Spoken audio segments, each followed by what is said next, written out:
There are not many things to enjoy in this world. The sudden appearance of a truck instantly ends the life of 25-year-old Yusuke Yahagi, leaving a cold emptiness in his chest from the unchosen ending. In the last seconds, he hears a voice that seems to come from the sky itself. It says that a unique profession awaits him in the new world, but the rest dissolves into darkness before he can understand it. The next moment he finds himself in a strange office, sitting in line for a mysterious distribution of professions for reincarnation. In front of him, someone is called a monk, a wish is made to enjoy the new life, and the person disappears in a blinding light. Someone in line in front of the hero whispers to themselves, wondering what profession they will have in their next life. The air fills with tension. At that moment, the next one is announced, and Yus freezes in horror. He can't figure out if this is really a reincarnation into another world, or if it's all just a dream. The guy who was just talking about his future profession suddenly starts enthusiastically telling about how he was hit by a huge truck, weighing 10 tons. He is clearly proud of this, as if it were an achievement. People around him look at him with bewilderment, not understanding how he can boast about such nonsense. He was next in line, and without further ado the boy was given the profession of aspiring magician. There seemed to be no connection between the weight of the truck and the level of the profession received, as if everything was determined by chance, and not by the circumstances of death. Next in line was our hero, Yusuke. He was given the profession of a pastry chef in the family store. Everything inside me sank in surprise. No battles, no magic, just sweets and cozy pastries. He wanted to ask what it all meant, but before he could open his mouth, a strange energy had already enveloped him, and the man wished to enjoy his new life. In an instant, everything around him disappeared, as if the world had snapped its fingers and changed the scenery. He realized that he had no freedom in choosing a profession after reincarnation. Everything had already been decided by someone in advance, and his opinion here had no meaning. He appeared in the middle of the street in an unfamiliar world, and immediately felt that everything here was different from before. The street was empty and looked strange, almost unreal, not at all like in the world where Yusa lived before. The city didn't look anything like modern Japan. Yusa caught sight of his reflection in a puddle on the wet sidewalk and froze. He looked exactly the same as before, and was wearing the same clothes.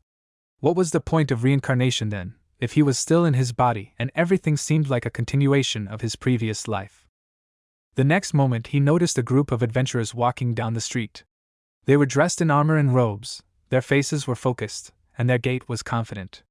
Then he finally realized that he really was in another world and everything that was happening was not a dream, but a new reality. Yusa decided to follow the adventurers, keeping his distance so as not to attract attention. Soon he heard snippets of their conversation. They discussed witches, witch hunts, and upcoming tasks. One of the adventurers even mockingly teased his comrade, saying that if all the curses were directed at anyone, it was the one who suggested the witch hunt in the first place.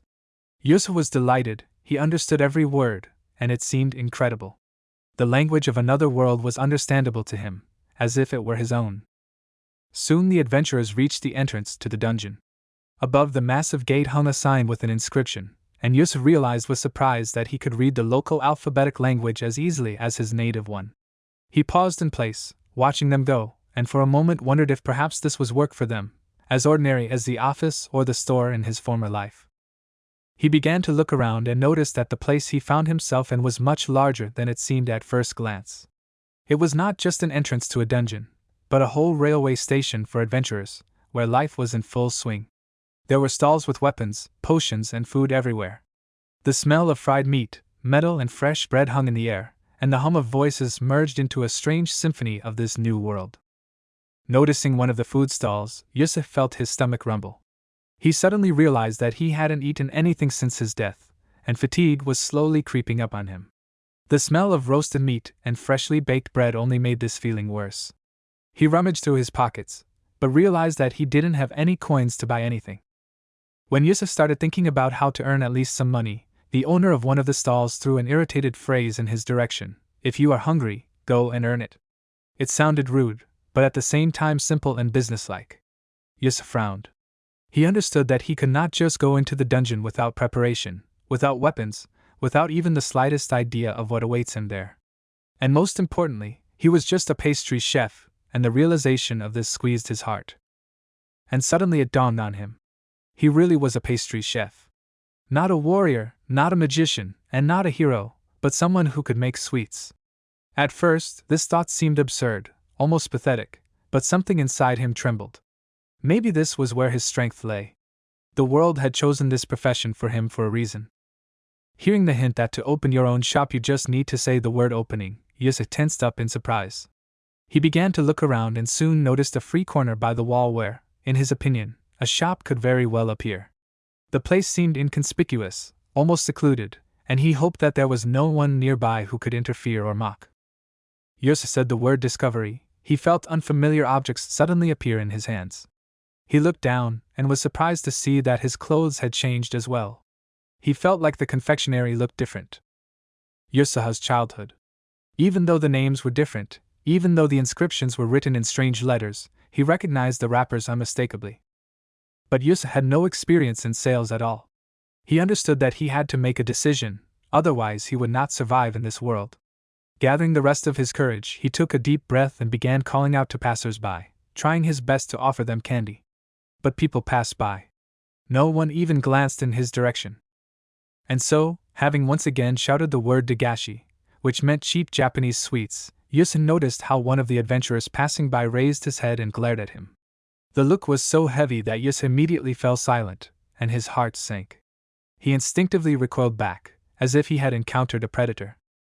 Heavy, oppressive thoughts began to accumulate in his head. Is it even possible to survive selling cheap sweets in a world ruled by sword and magic? He continued to shout out his sentences aimlessly, but his voice became weaker and more uncertain, almost breaking.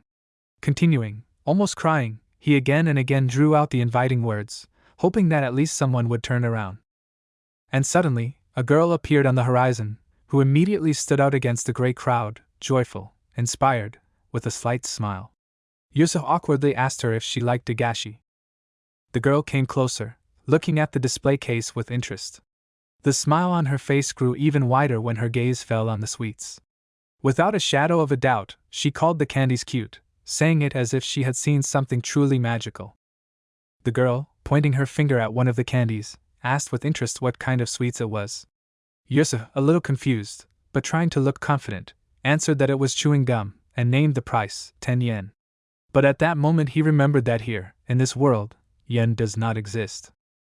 The next moment, a system window appeared right in front of his face, glowing with a soft blue light. Inside, the composition of the chewing gum, its quantity, price, and even its magical property were neatly indicated. It turned out that the chewing gum restored 1 unit of magical power every 10 seconds while the aroma lasted. A separate line listed the flavor, strawberry. Having become a little more confident, Yusa took the chewing gum in his hand, raised it to eye level and showed the product to the girl with a slight smile. His voice sounded firmer when he said that it only cost 10 lima. However, the girl's face showed confusion. She looked at the chewing gum with interest, but clearly did not understand what it was. Yusa immediately realized everything. It seemed that nothing like this had ever existed in this world. He enthusiastically began to explain what kind of product it was. Chewing gum is a convenient snack that you can chew for a long time without drinking water. Moreover, while the aroma lasts, it restores 6 units of magic power every minute. But after he explained everything, Yusuhai realized that the girl wasn't too excited. Maybe there are better recovery options in this world. Finally, the girl smiled and said that it really looked cute. Her voice sounded soft and sincere. She added that she wanted to buy 1 chewing gum for herself and the second one as a gift for Mira. She gave the pastry chef 20 lima, 2 copper coins of 10 lima. Yusuha was very proud of his first earnings. The girl handed Yusuha 20 lim, 2 copper coins worth 10. The sound of them as they fell into his palms sounded like music to him. The boy felt a pride that was hard to contain. His first real gain in the new world. The girl said goodbye cheerfully and almost skipped away, clutching her purchase in her hands. Yusuf smiled after her and thought that he must continue in the same spirit if he wanted to live in abundance in this new world. He felt a surge of energy and determination. However, when midday fell on the city streets, everything around seemed to freeze and the street became lifeless. Yusuf felt his hunger slowly becoming unbearable. His stomach was growling and his strength was waning. Even though he now had 20 lima in his pocket, it didn't solve the problem. He couldn't afford even the simplest food with that amount. All morning, only that one energetic girl had bought his goods, and now the street was empty again. He began to look at his own goods. The rice crackers with curry especially caught his eye, fragrant, crispy, giving off warmth and helping to warm up. Their price was exactly 20 lima. Exactly as much as he had. Yusuf felt hunger making his mind tremble, but at the same time he couldn't help but think what kind of businessman he was if he started eating his own goods. He couldn't think straight anymore, his head was spinning from weakness, and his stomach was growling loudly and insistently. He had to. He simply had to eat. Without further ado, Yusuf picked up one of the curry crackers, brought it to his mouth with trembling hands, and took a bite. The spicy taste, the warmth filling his chest, it all hit him at once. These were the same crackers Yusuha had eaten as a child. And they really do warm you up. He turned his gaze to the next item. It was a squid skewers, priced at 30 lima. It looked so delicious that Yusuf didn't even hesitate. He ate every last piece with obvious pleasure, savoring every bite. He realized that the squid shashlik was not only delicious, but also had special properties. Yusuf was almost certain that such a product was not sold at all because of its quality. Rather, the reason was the lack of advertising, and he himself did not have any experience in sales, which also played a role. Suddenly, Yusuf heard multiple conversations coming from people on the street. He froze, listening, and felt his perception become extremely sharp. The effect of the heightened senses from the food that he felt was much stronger than he could have imagined. He was delighted, realizing that his product had given him not only physical satisfaction, but also an unexpected advantage. He could now hear and understand those around him much more clearly than before. Suddenly, he felt something unexpected. Yusuf realized that even the dryness in his mouth was now more noticeable. Every taste, from the curry crackers to the squid kebabs, seemed to be accentuated by a new level of sensitivity. He was grateful that he had at least found the water fountain quickly enough. It was truly beautiful, shaped like a lion's head, with water continuously flowing out of its mouth, creating a calming, almost magical effect. The moment brought him some relief, and he gladly quenched his thirst. But suddenly his gaze caught on a nondescript building at the edge of the street. It looked unremarkable, its facade was worn out, and it seemed as if it had not attracted attention for a long time. Yusuf couldn't help but think that it was probably a hotel. As he approached, Yusuf read the sign that read, Betakuro Safe Lodge. The name, despite the word safe, sounded completely unconvincing in the context of this decrepit building. Looking at the price tag, he realized that it was still too expensive for him, especially with his current 20 lima. However, judging by the appearance of the inn, it was the cheapest place he could find. Feeling the night falling behind him, Yusuf realized that tonight, it seemed like he was destined to sleep outside. He glanced at the setting sun, deciding that he would rather return to the dungeon, where he could perhaps find at least a little shelter. Yusuf suddenly wondered if everything was okay with the girl who bought chewing gum from him today. At the same time, the girl who bought the gum was in the dungeon with her friend Mira. Right in front of them stood an elite slime of the rare class. This creature was a real challenge for any team. Physical attacks had almost no effect on it, and its resistance to magic made it even more dangerous. Mira looked closely at the slime and realized that it would be much harder to fight than ordinary creatures. Physical attacks were powerless against its resistance. Realizing this, she decided to add magic. The sword of the girl who had bought chewing gum from Yusuf a few hours ago was immediately enveloped in a magical shell, and its blade was covered in fire, ready for battle. She began to advance on the enemy. On the first count, she used a powerful triple shot. Unfortunately, on the second count, the girl who bought the chewing gum miscalculated the trajectory of the attack, and the slime quickly dodged, smoothly moving to the side. The girl realized that her magic units were exhausted, and at that moment she felt confused. The magic was no longer under her control, and the slime was already preparing for a counterattack. At that moment, Mira, who was standing next to her, shouted at her that this was the very reason she asked her to be careful. Mira, realizing the seriousness of the situation, suggested using a potion to restore magic power, but the girl briefly replied that it was shameful to use a potion against slimes. She was silent for a while, her thoughts racing, until it suddenly dawned on her, she had chewing gum, the very one that restored magic power. She remembered Yusuf saying that this chewing gum returned 6 units of magic power every minute while the aroma was active. This was her chance, and she quickly decided to take advantage of this unusual, but effective solution. The girl, without hesitation, took out the chewing gum and quickly put it in her mouth. The taste was truly delicious, filling her with a feeling of nostalgia and lightness. She felt how with each moment the magical power returned, and her consciousness was filled with fresh energy. A few moments later, the girl felt a surge of strength and, clenching her fists, confidently declared that she was ready to continue the fight. Her voice sounded firm, her eyes sparkled with determination. Mira, who was standing next to her, was still hesitant. Such a quick recovery seemed suspicious to her. But looking at her friend's confident smile, she only nodded, unable to argue. Gathering her magical energy, the girl raised her sword, and a fiery aura swirled around it again. A powerful triple shot shot forward, fiery flashes cutting through the air, heading straight for the slime's heart. Night fell on the city streets, enveloping everything in a soft twilight. The lanterns flickered, casting long shadows on the pavement. Yusa stood at the entrance to the dungeon, thoughtfully watching the adventurers returning from the battle. Their armor was scratched, and their faces were tired, but satisfied. Suddenly, through the noise of the crowd, he heard a clear, ringing voice calling his brother.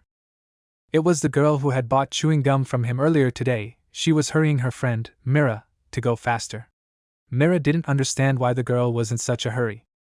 Seeing a familiar face, Yusa couldn't help but ask her with a slight smile if she liked the chewing gum.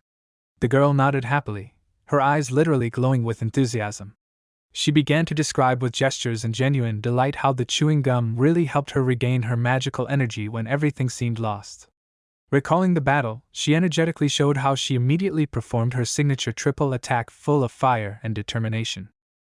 Continuing her story with enthusiasm, the girl clarified that the effect of restoring magic power lasted only as long as the chewing gum retained its flavor.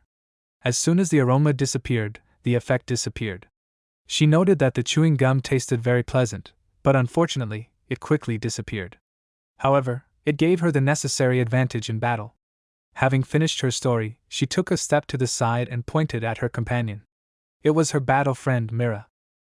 With a beaming smile, Mira took a tiny piece of paper out of her pocket, neatly folded in half. She unfolded it in front of Yusa, showing the inscription, written in bright, cheerful letters. Another one as a gift. The note looked like part of some cute lottery from the past. Yusa was taken aback for a moment, but quickly remembered that such surprises really did happen in old Japanese sweets. He couldn't help but smile, congratulating the girl on her win. He solemnly handed her another chewing gum. The girl gasped in surprise, not expecting that this was not just decoration, but a real gift. Sincere admiration flashed in her eyes. The girl who had bought chewing gum that morning pouted dramatically, feigning displeasure. Her expression and behavior were playful, but her eyes showed slight envy of her friend's luck. Yusa, not missing the opportunity, quietly took out a new product from his shop, a chocolate coin wrapped in foil that resembled a real one. The chocolate coin restores a little physical strength, and its value was 10 lira. The coin itself also looked like 10 lira, but chocolate. It was one of his regular lottery sweets. The girl looked at the chocolate coin with bright interest. She was clearly amazed by the opportunity to win such a valuable delicacy, which, as she thought, only the rich could afford. Thoughts of winning the lottery filled her mind, and a sincere hope appeared on her face. Would she really become the happy owner of the chocolate bar? But Yusa, not missing the chance, explained that in case of winning, she would not receive the chocolate bar itself, but unique points that could be exchanged for various bonuses in the future. These are points that can be spent in the store for the same amount as the product costs. The girl immediately agreed and handed over her money. She bent down and began examining the goods.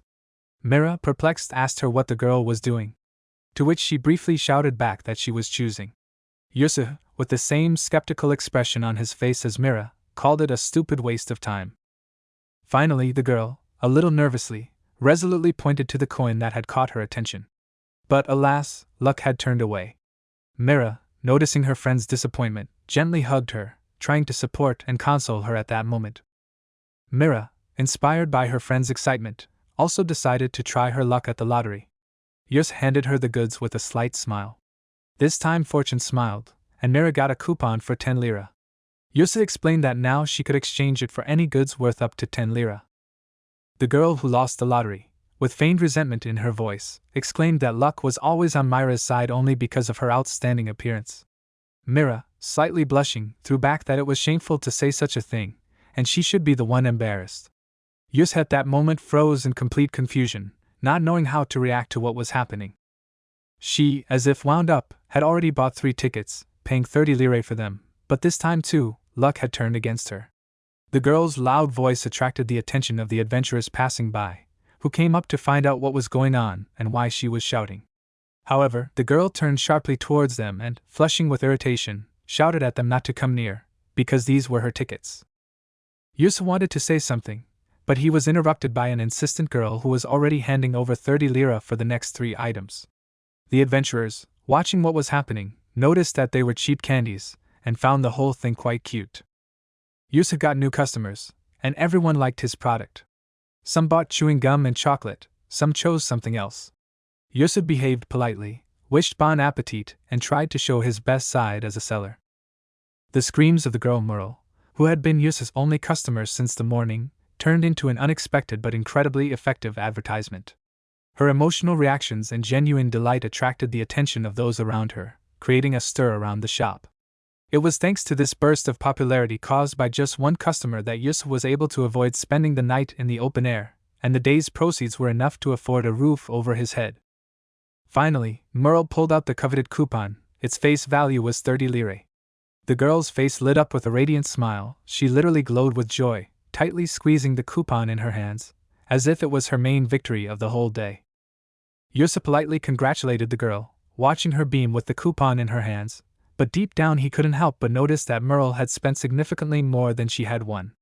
The girl's thoughts were interrupted by a light, almost imperceptible tap on her shoulder, someone standing behind the girl, silently asking her to turn around. It was Mira, who, watching her friend excitedly examine her purchases, suggested that they return to the shop the next day. Merle, clearly surprised, turned to her and asked if she was being asked seriously, since she was not used to such shops attracting her attention so much. Mira, realizing that her offer could be perceived ambiguously, hurried to explain, trying to soften her words so as not to cause unnecessary thoughts in her friend. Merle answered that they would definitely return. Yusa loudly, saying that they would return tomorrow. The girls left with a smile. Yusa replied that he would wait, and thought with satisfaction that it seemed that his shop was starting to have its first regular customers. It was an encouraging start for his new business. Before she finally left, Merle decided to ask what the name of the store was. Yusa realized that he hadn't come up with a name for his business yet. It was an unexpected moment, but he decided that he needed to figure it out quickly. He introduced his shop as Yahagi Patisserie, after himself. This decision seemed logical and even a little proud to him, since he was the one who created this small business from scratch. Merle repeated the name in confusion, as if asking what it meant. Yusa Yahagi introduced himself, explaining that it was his personal name, and added that he chose the name in honor of himself. The girl, hearing this, remarked that the name and title were indeed quite bizarre. Mira blushed and called out to Yusuke in embarrassment. Yahagi. At the same time, Merle thought about how Yusa was exactly her type, so strange, different from others and beautiful. His manner of speaking, the modesty with which he introduced himself and his shop, attracted her attention. The adventurers began to discuss the events of the day, exchanging news and impressions. One of their squads told Merle that they had finally found the witch they had been looking for a long time. Yusa, interested in the conversation, came closer and asked who exactly they had found. Mira, noticing his curiosity, explained that the witch in question had put a curse on the king. The adventurers continued to discuss the reward for catching the witch, and it turned out that the one who found her was promised a reward of 100 million lire. Yusa, hearing this amount, could not contain his surprise. He opened his mouth, trying to comprehend what he had heard. Mira continued, saying that many adventurers had been looking for the witch for a long time, but she had managed to avoid their traps, and no one had been able to catch her. Hearing this, Yusa became embarrassed. He lowered his gaze slightly and toned down his ardor, adding in a reserved tone that he was just a pastry chef, and such a mission was clearly not for him. Merle struck a pompous pose and declared with determination that she would receive this award one day. Mira replied with a smile that this story had nothing to do with them, because they were doing a completely different job, fighting slugs. Yusa, listening to their conversation, added that a stable income was always the best. Nothing in common, Yusuke thought then, but life can be different. Whether it's your profession or the people around you. In the morning, just before the entrance to the dungeon, all the merchants had already taken their places, animatedly shouting out announcements about the opening and calling adventurers to their stalls. The atmosphere around was filled with anticipation of a new day, full of hope and lively trade. Having laid out all the goods on the counter, Yusuf greeted his first regular customers, Merle and Mira, with a smile. Merle, without wasting time, ordered 3 chewing gums at once, and Mira, after thinking a little longer, decided that she would take the largest candy that was available. Yus had bought himself a towel for 500 lira in the morning. Now he had 420 lira left. If converted to yen, that meant he had exactly 420 yen in his hands, since the exchange rate was 1-to-1. Yasuhihagi, after his reincarnation, managed to achieve his first important achievement, opening his own shop. Many events, unexpected and difficult, passed, but despite everything, he was able to live to the second day in the new world, standing at the threshold of new opportunities with a slight excitement and a feeling of the beginning of a real life. 2 girls, Merle and Mira, became his first regular customers, whom Yusuf, with surprise, but also joy, found already at the very beginning of his journey. In the morning rush, when they again approached his counter, Mira suddenly asked a question, wondering if he was a magician. Yusuf admitted with a slight smile that the only spell he knew was opening, a simple magic to open a shop. Mira sighed. Mira explained with a slight smile that the ability to use opening was a rare form of spatial magic. She added that not everyone could control such powers, even if they seemed simple at first glance. Merle happily interrupted her, exclaiming that she wanted something for 10 lire as soon as possible. Her impatience and shining eyes made her smile, creating an atmosphere of lively, almost festive coziness around the shop. After a while, the girls noticed that Yus looked tired and pale. His movements were slow, and his eyes were red from lack of sleep. He calmly explained that he had not slept well the night before, and with a forced smile, handed Merle 3 gumballs. Despite his fatigue, he tried to maintain his appearance, taking care of his first and most loyal customers. Merle ran on briskly, not losing any energy, shouting goodbye to Yusuha that they would see each other again. Mira, more reserved, bowed calmly and promised that they would return soon. Yusuha, watching them go, wished them to return alive, to which Merle, looking back, shouted that it sounded too gloomy. Nevertheless, both girls left with smiles, and he remained at his counter, once again tidying up the sweets. Thanks to these girls, Yusa had even more regular customers. He greeted them all with a friendly smile, trying to remember their faces and preferences. One of the adventurers approached the counter and asked if they had any curry rice crackers for sale. He explained that his companions wanted to take some with them before going into the dungeon. However, after some time, Yus realized that he would not be able to make money quickly on Dagashi. The morning's earnings amounted to 360 lira. With this money, Yus was able to spend the night in that cheap house.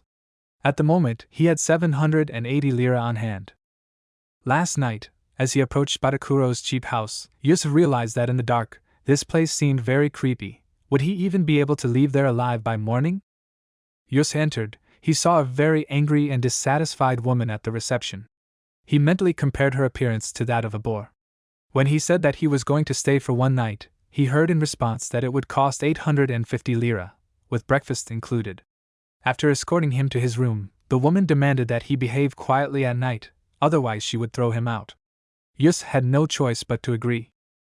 The room turned out to be tiny, barely larger than a closet, but it had everything necessary: a narrow bed, an old nightstand and a lamp, sadly gleaming on its surface. Despite the cramped space, the room felt strange, almost homely. The woman, not hiding her irritation, threw over her shoulder that the magic crystal in the lamp would only last for 2 hours, added that there was no need to inform about leaving, and with demonstrative rudeness slammed the door, as if sealing Yusuka in this nook until the morning. With this thought that in the morning all he would have to do was pack his things and leave calmly, Yusuf went to bed with relief, allowing himself a weak smile. However, something was wrong. The cold seeped through the blanket, like an icy hand was slowly squeezing his back. The room that had seemed cozy just a moment ago now felt like a frozen cave, and Yusuf began to shiver, not understanding how it was even possible to sleep in such a place. Even under the blanket, Yusuf felt a draft and a piercing cold. It was early spring in Japan at this time, and it seemed that the weather here was almost the same. He tried to convince himself that it was still better than sleeping in the open air. However, thoughts did not give him rest. What if this is warm weather for this world? Perhaps winter here is a real nightmare, and then spending the night in such a place is not the worst thing. In the morning he still hadn't slept well, feeling more tired than the day before. His first thought was the realization that he needed to start saving so that in the future he would have enough for a house or at least a better place where he could truly rest. It was evening, the time when adventurers would start returning from the dungeons. Yusuf noticed his acquaintances, Mira and Merle, who looked extremely tired and exhausted, as if they had spent the entire day in an unequal battle with the world itself. Yusuf looked at the girls with concern and asked what had happened. Mira sighed tiredly and told them that Merle had fallen into a treacherous trap in the dungeon, and that she herself had fallen under a curse that made her feel dizzy all the time. Their strength was running out, and the return had become a real test. Merle, breathing heavily, began to explain what had happened. While in the dungeon, she had inadvertently touched a gargoyle statue. This had turned out to be a fatal mistake. Although it was not fatal, the pain in her head was so severe that she could barely stand. Every movement only increased the feeling that her mind was being torn apart. Yusuf looked at the girls with concern and asked if they had cups and water. Mira responded to his question with a smile, but her skeptical look indicated that she did not quite believe in the help he was talking about. With some irony, she asked if he had an antidote. Yusuf replied with a slight hesitation that it wasn't exactly an antidote, but rather a juice. A powdered grape-flavored juice that cost 30 lira. He explained that its specialty was that after being dissolved in 120 milliliters of water, it began to have a dissipating effect on the person who drank it, helping to relieve tension and headaches. After preparing the juice, Yusuf carefully handed the glass to Merle, who was leaning against the wall behind his shop, looking tired. He carefully helped her drink, holding the glass so that she could easily take a sip, hoping that it would bring her some relief. The next moment, Merle jumped up, her eyes shining and a smile spreading across her face. She exclaimed how delicious it was and asked eagerly if he had any more. Yusuf stepped closer, his gaze focusing on Merle, who looked much better now. Her complexion was warm and natural, and her expression had softened. He said with a slight sense of satisfaction that he could now say for sure that the girl would be fine. Merle, sensing his closeness, was a little taken aback, her cheeks blushed, and she looked away in embarrassment. Mira suddenly appeared and noticed with interest that the effect was really impressive.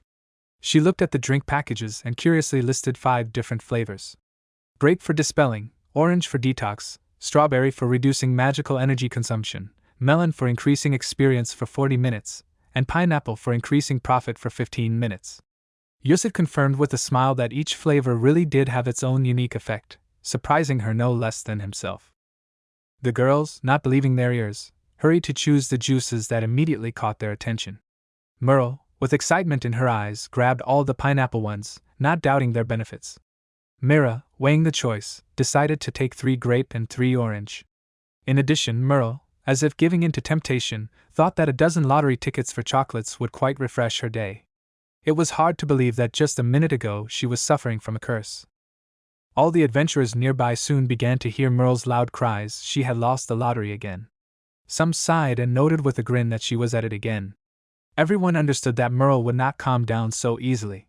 Someone tried to dissuade her, offering to give up this obsession, but the girl in response asked her to be silent, and each time firmly said, "One more." Yusuf, watching this, began to wonder if she was too carried away by this idea. Merle screamed that she wanted to try until she won. That's her style of fighting. It all happened suddenly. Merle turned around at the sound, but before she could blink, someone exclaimed, "Take this," and abruptly shoved something strange into her mouth. She tried to jump back, but it was too late. Having cried out, Merle's eyes widened, feeling how the unknown substance instantly began to dissolve on her tongue. At first she was tense, not understanding what had happened and what exactly had been foisted upon her. However, after some time, she came to the realization and really felt better. She asked in surprise what it was.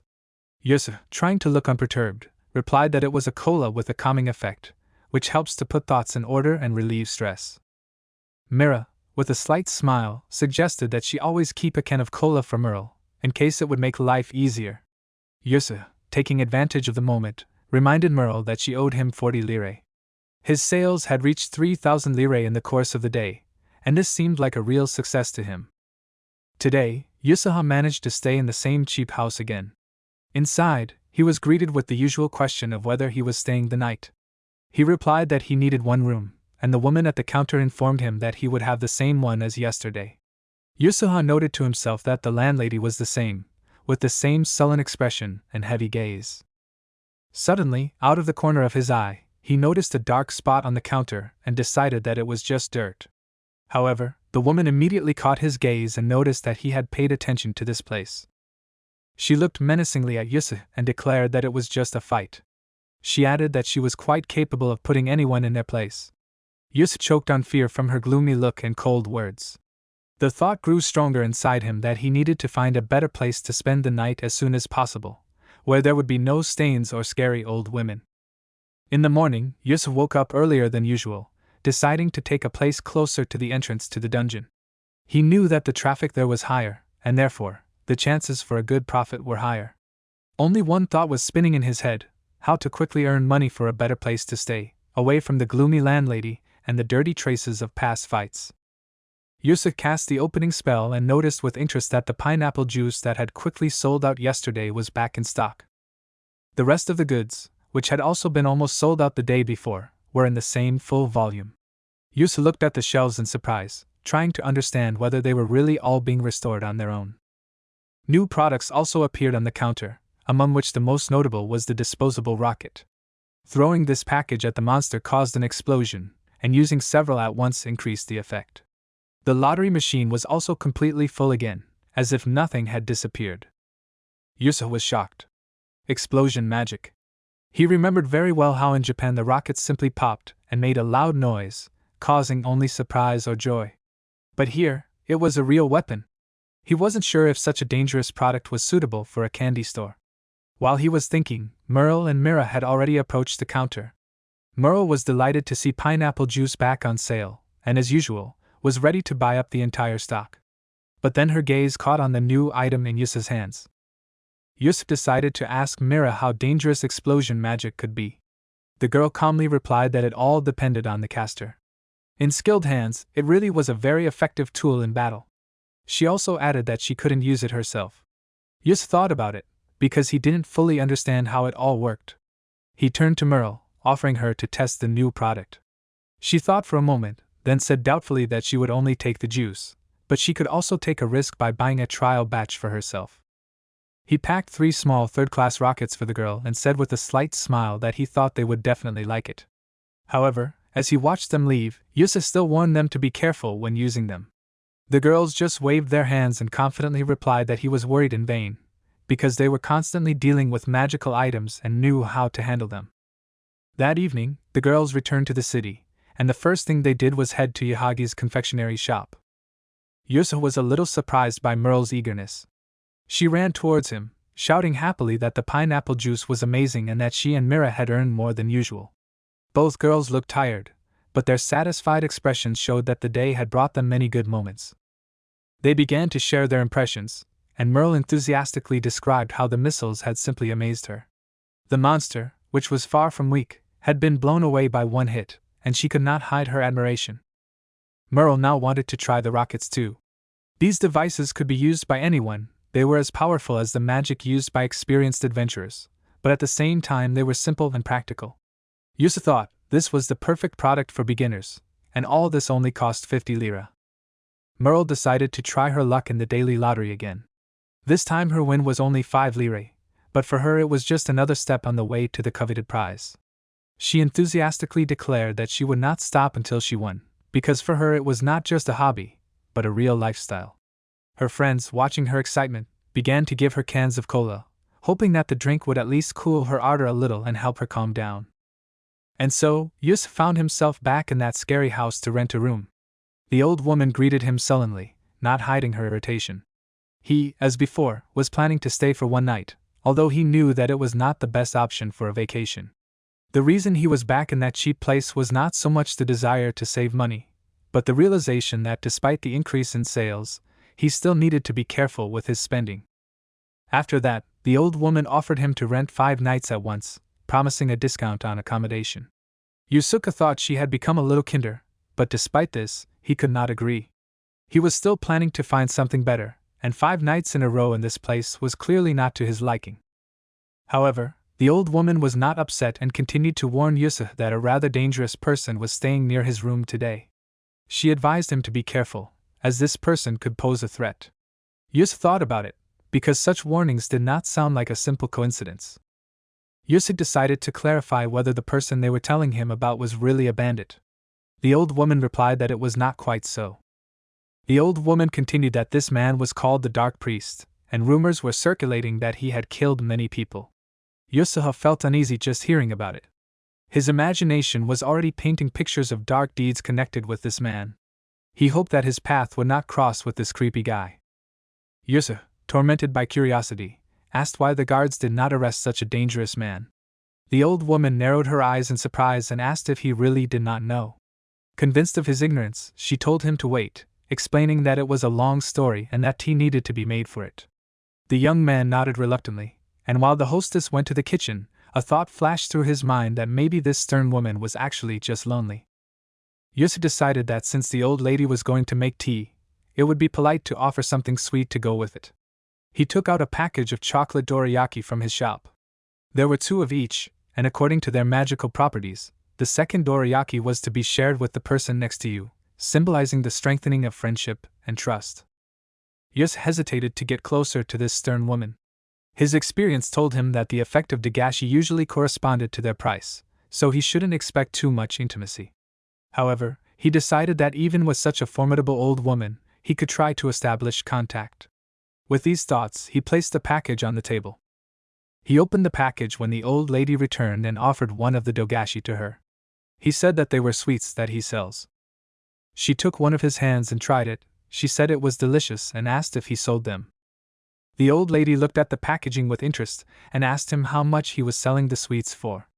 When she heard how cheap they were, she snorted and said she would take 10 at a time. Yusuf was slightly taken aback, but oddly enough, even this awkward conversation turned into another sale. Taking the mug, Yusuf thought that this tea was like a cross between hojicha and black tea. He decided to return the conversation to where they had left off earlier. Why didn't the authorities work against criminals? The old woman began her story, looking off to the side. She said that all the best generals and warriors had been sent to the border. What remained in the capital were pitiful remnants of forces, unable to defend even themselves. Yusuf involuntarily noticed how much pleasure she was taking in eating dorayaki. He even felt a little uneasy at this pace. He thought, who knows, they might get much closer than he would like. Perhaps he should lean a little less on sweets. Yusuf saw with a heavy sigh that the country had been at war for a long time. All the best generals and warriors had been sent to the border, and what was left could hardly be called a full-fledged army. Yusuf had a hard time keeping calm. He really didn't know about it, because his stay in this world was just beginning.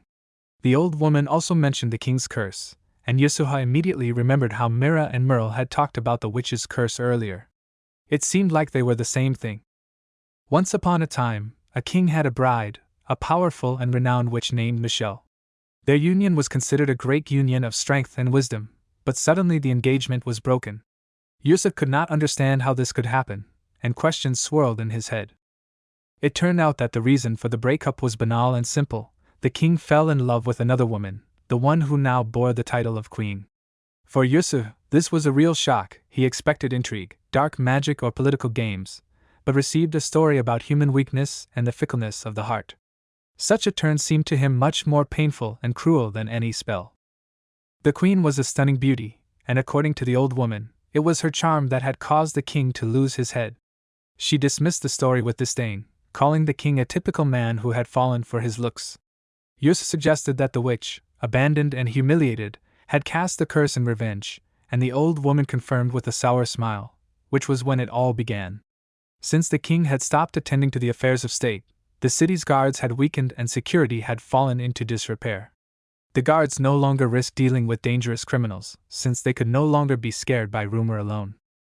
Yusuf thought that if the king had ever intended to marry her, then Michelle must not only have been a powerful witch, but also quite pretty. Suddenly, a heavy, almost tangible energy blew down the stairs, as if someone invisible had descended the steps, leaving behind a trail of cold and tension. Yusuf shuddered. A presence was felt in the air, alien, dark, and restless. The old woman frowned sharply, her eyes narrowed, and she cast an anxious glance toward the stairs. In a restrained voice, she warned Yusuha that such words were no joke. Criminals might be released, but to be insolent against the royal family was like signing your own death warrant. Such stubbornness could land you behind bars, and no connections would save you. Yus thought he felt someone's presence behind him on the stairs and turned around, but there was no one behind him. Yusuf turned quickly to the old woman, explaining haltingly that he had heard a strange sound from the stairs, as if someone was eavesdropping on them. He looked around the room nervously, unable to find a place for himself. The old woman narrowed her eyes, looking at him attentively, and with a slight mockery asked whether he had even listened to her story or had already begun to see shadows from fear. The old woman sighed and, as if summing up their conversation, said that, in the end, it didn't matter to her who her guests were, as long as they paid on time.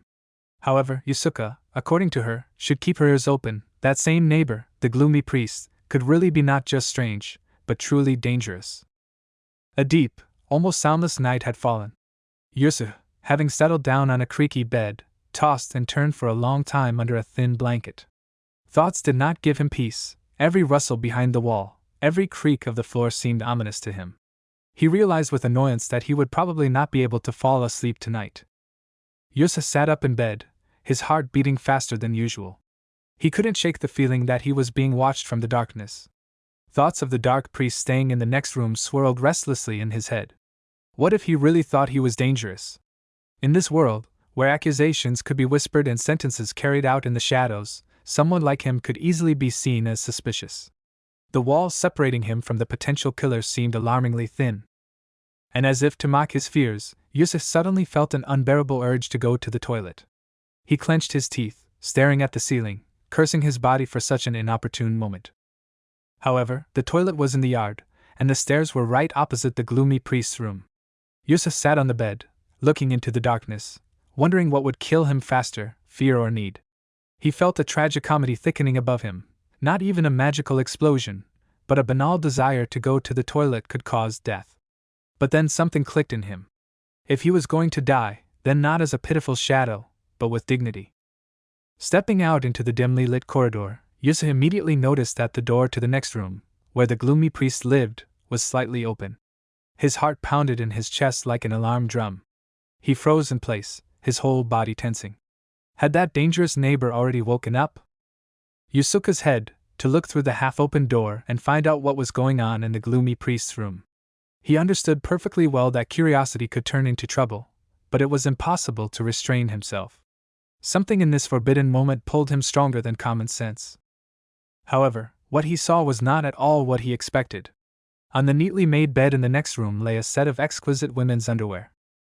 Yusuf stood rooted to the spot, unable to take his eyes off the object that didn't fit his idea of a gloomy priest.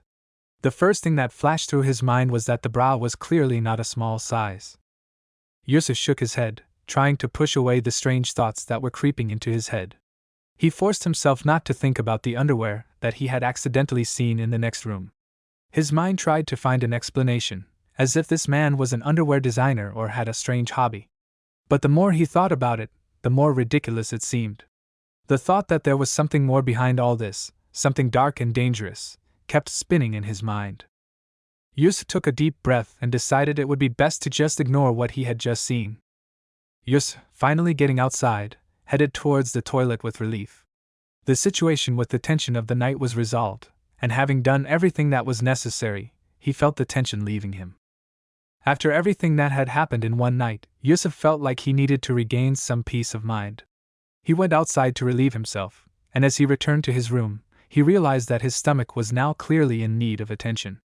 Opening the package of dorayaki, he happily took one, feeling how the soft and warm bean paste cake gave him a brief respite. Yusuf had just begun to enjoy the chocolate dorayaki, feeling the sweet paste melt in his mouth, when suddenly an unpleasant, sharp voice caught his attention. In front of Yusuha stood a figure, towering over him, hidden in the darkness. The man was clad in heavy armor that reflected the dim light from the window, creating a frightening gleam. His silhouette was massive and menacing, each step echoing with a dull thud, as if metal were scraping against stone. His face was hidden by a mask, but those eyes, those brightly glowing, cold as ice, left no doubt that this was no ordinary man. He was sure that in front of him was that very death with a scythe. Yusuf began to explain that he was just a street vendor, but his words were cut off when the armored figure standing in front of him noticed the sweets. Still frozen with fear, Yus held out one of the dorayaki to the armored man in front of him with a trembling hand. He felt his heart clench in terror, as it wasn't every day that he offered candy to someone who looked like the embodiment of death itself. The idea that he was sharing candy with a possible death god right now seemed both absurd and terrifyingly real. On the other hand, he could be an ordinary person. Yusa tried to convince himself that behind the menacing appearance there was someone who simply looked scary. Maybe that person wouldn't kill him just because of one dorayaki. Suddenly, from under the heavy mask, a thin, ringing and clearly feminine voice was heard, which said with unexpected warmth that it was very tasty. Yusa nodded after being asked if everything on the counter was sweets. The knight slowly glanced over the selection and calmly pointed at a few treats, clearly showing interest. Having collected a whole bunch of sweets and with difficulty holding them in both hands, the knight, when asked by Yusuha if he likes sweets, answered that no, he does not like sweets. After making a sale for 1,000 lira, Yusuha was asked if he lived in this hotel. He answered honestly that he stayed here from time to time. The knight said a quick goodbye, and Yusuha, feeling relieved, thought it was time to return to his room. He was glad that everything worked out and that the deal was completed. The girl, having found herself in her room, sat alone, with a smile on her face, sorting through the sweets she had bought. She couldn't help but feel satisfied that she had finally decided to talk to Yusuha. Her eyes showed a slight joy from the simple conversation, which gave her a feeling of secluded calm after a long day. She didn't know if what happened was fate, but she was happy with the result. Yusuha lay under the blanket in his room, shaking with anxiety. Thoughts about how to stay alive did not leave him, and every shadow in the corner seemed like a threat. He knew that he had to survive. Morning came again, and Yusuha, as usual, opened his pastry shop. However, today his gaze immediately caught on something strange. His shop had changed. He looked around in amazement, and came to the conclusion that the shop seemed to change with its success. The more sales, the better it became. Now Yusuf could proudly display his wares in neat wooden boxes, giving the shop a more organized and attractive appearance. He also noticed that the selection had expanded. There were new sweets, drinks, and even a few rare treats that weren't available before. Yusuf now had lightly salted chips on sale. Each package contained a magic card with a monster image, which could be used to temporarily summon this creature to your side. Such cards were especially useful in battle or when performing dangerous tasks. Of particular interest was the fact that each buyer had a small but real chance of getting a rare card with an SSS rank monster summon. As always, Merle and Mira were among the first to approach the shop. Their gaze immediately stopped on the new products, neatly laid out in new wooden boxes. Yus, with a slight smile, introduced them to the fresh goods, lightly salted chips with monster cards. He barely managed to finish his explanation, as the girls, without saying a word, exclaimed in unison that they would definitely try them. One of the cards that Mira had received was a R-rank stone golem, a massive creature that looked like a living statue made of gray-brown stone. It was 2.5 meters tall, and each muscle seemed to be carved from a single block. Despite its low rank, the golem inspired respect. Mira beamed with joy. The stone golem was a great find. Its versatility allowed it to be used as a living shield in defense, and as a powerful moving force in the attack. She was already making plans for where and how she could try it out. Yus, succumbing to curiosity, looked with interest at the card that Merle had received. She, pouting, showed the result, ordinary slime. Merle rolled her eyes and sighed sadly. Her luck had failed again. Yusuf, struck by an idea, approached Mira with an offer of part-time work. He handed her one of his new products, an apricot stick. It was a simple but unusual product. Thin slices of apricot, frozen in sweet syrup, enclosed in a transparent package shaped like an ice cream. In addition to the refreshing taste, the stick had a magical effect. It granted a temporary surge of courage to whoever ate it. He asked Mira to use her ice magic to instantly freeze the contents. Mira, a little embarrassed, apologized to Yusuf. It turned out that she did not have ice magic. Yusuf nodded in understanding, although he was a little upset inwardly. He was sure that if the stick had frozen instantly, the taste would have resembled real fruit sorbet. His thoughts were interrupted by a familiar, ominous voice that came from behind him. It was muffled, as if coming from under a mask, and in it one could guess the same cold, almost deathly calm that Yus had heard the night before. Turning around, he saw a tall knight in black armor. The same one who had bought sweets for 1,000 lire the day before. Yusuf was not expecting to see a knight in black armor here at all and immediately tensed up. He instinctively stood in front of Merle and Mira, shielding them with his body, as if he was afraid that the mysterious stranger could pose a threat. However, trying not to show his anxiety, he smiled tensely and politely greeted the new customer. The knight, as if not noticing the wariness, calmly asked what kind of help was needed using ice magic. Yus tried to hesitate, waved his hand and said that it did not matter, and that in any case, he would not have anything to pay for such a service. However, the knight shook his head and confidently said that he did not need money. The next moment, without further ado, he raised his hand, and a soft wave of cold air passed across the counter. The apricot sticks were instantly covered with a thin layer of frost, freezing in a perfectly chilled state. Yusuf felt relieved as he watched the knight use ice magic to freeze the apricot sticks. He began to think that perhaps this man wasn't as scary as he had previously thought.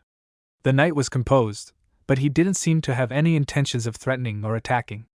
Yusuf decided to offer him one of the frozen sticks, hoping that it would help build some trust. Yusuf noticed the knight heading towards the counter with determination to buy 10 apricot sticks. This was unexpected for him, as Yusuf had not expected such interest from this mysterious man. Even though the knight was honest in his purchases and his manner of communication was clear and direct, he had a frightening aura about him, making everyone else feel uneasy. When the knight left the shop, Yusuf couldn't help but be curious and wanted to know if what they were saying about him was true. He asked his friends, hoping to get some kind of explanation. Merle said that she had seen the man kill people from his group. Mira, who always tried to remain calm, added that she had heard about a knight who managed to kill 10 people at once, and it left a deep impression on her. Merle continued the story, specifying that the knight was not only a master of the sword, but also capable of incredible feats. She recalled how he once cut a 2-meter snake into pieces with a single blow, leaving all witnesses in complete amazement. However, she added that his skill was not limited to physical strength, he also used second-tier magic. This was an especially amazing sight since magic of this level is considered extremely rare and difficult to master. Yusuf, unable to restrain himself, said out loud that he did not understand what such a strong and capable person was doing in such a weak dungeon. This surprised Merle, and Mira fell silent for a while, as if thinking about his words. In the end, Merle and Mira hurried away, the heavy, ominous aura left by the knight's visit weighing even on them. Yusuf remained at the shop, slightly confused. He hadn't thought that the Grim Reaper would actually show up here, much less become his regular customer. That same evening, the apricot sticks melted, and Yusuf only sighed, deciding not to get upset. There were almost no customers at that time, which meant that he did not suffer any significant losses. Suddenly, Michelle approached the shop and asked Yusuf for another rocket with a slight smile.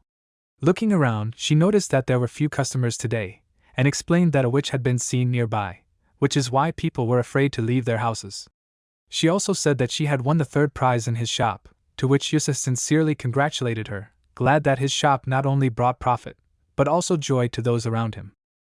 With a smile on her face, Michelle asked how she could get the monster chips she had noticed on Merle today. Yusuf, without wasting any time, pulled out a new box of lightly salted chips from under the counter. These were the ones that contained the monster cards. Eventually, Yusuf realized that he was getting all of his goods for free, so he didn't even have to think about purchasing or spending. Despite that, selling sweets was a bit tiring, especially with all the strange customers that kept coming into his shop. However, he wasn't discouraged. If sales continued to grow at the same rate, he would be able to afford to spend the night in a much more comfortable and safe place this week. Suddenly, a gloomy priest appeared near the pastry shop. Yusuf greeted him in fear. The gloomy priest was surprised by what Yusuf called him and began to introduce himself, but he hesitated. Finally, the grim priest gave his name, Manurva. Then he silently pointed to a bottle of orange juice on the counter, indicating that this was what he wanted to buy. Yusuf worriedly asked if his customer had been poisoned by something, because his voice sounded strange. An image immediately appeared in his head, a face covered in deep scars, hidden under a hood. Not wanting to ask unnecessary questions, he silently poured orange juice powder into a mug and carefully handed the drink to his gloomy customer. Manurva lifted his mask, revealing only part of his face, and carefully took a few sips of orange juice. Yusuf, watching him tensely, asked if the drink was helping, and in response he heard a restrained confirmation. However, His voice sounded slightly higher than before, which did not escape his attention. Without waiting for more questions, the gloomy priest briefly assured that there was no need to worry about him, and added that he would definitely return. With these words, he slowly left. After Manurva left, Yusa couldn't help but think Manurva sounds like a girl's name. He couldn't say for sure how unusual it was for this world, and whether it was worth asking such questions at all. His thoughts were interrupted when his gaze caught on a new product that suddenly appeared on the counter. Yusa carefully examined the new product, a stretch card. It was something unusual, as it gave access to one of the statistics attributes depending on the random set on the card. But the most interesting feature was that the card was valid for only 12 hours, which added an element of urgency and excitement. As an additional bonus, chewing gum was included with the purchase, which made this product even more attractive to buyers. Yusa was sure that the new product would be especially popular with gambling adventurers who loved risk and surprises. He remembered with slight nostalgia Japan, where he once lived. There were always plenty of such cool little things that caused excitement and fun. While he was thinking, a new customer approached his pastry shop. It was Garm, a young adventurer, well known in the area. He came for his favorite rice balls with curry. Garm was a regular customer and more than once helped advertise his establishment to other adventurers. Yusa treated him with warmth, considered him a good, reliable guy with whom it was pleasant to deal. Garm introduced his new teammate, a young adventurer named Regal. Yusa responded with a good-natured remark that he hoped he could find something to his taste. Regal, a little embarrassed, admitted that he was a newbie, but he had heard that the bakery had a lot of useful items for only 10 lira.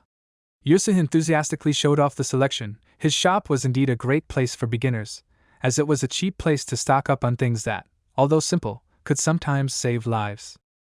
When Muro looked into the shop in the morning, her eyes immediately lit up with joy. She was delighted by how quickly the assortment of sweets was expanding.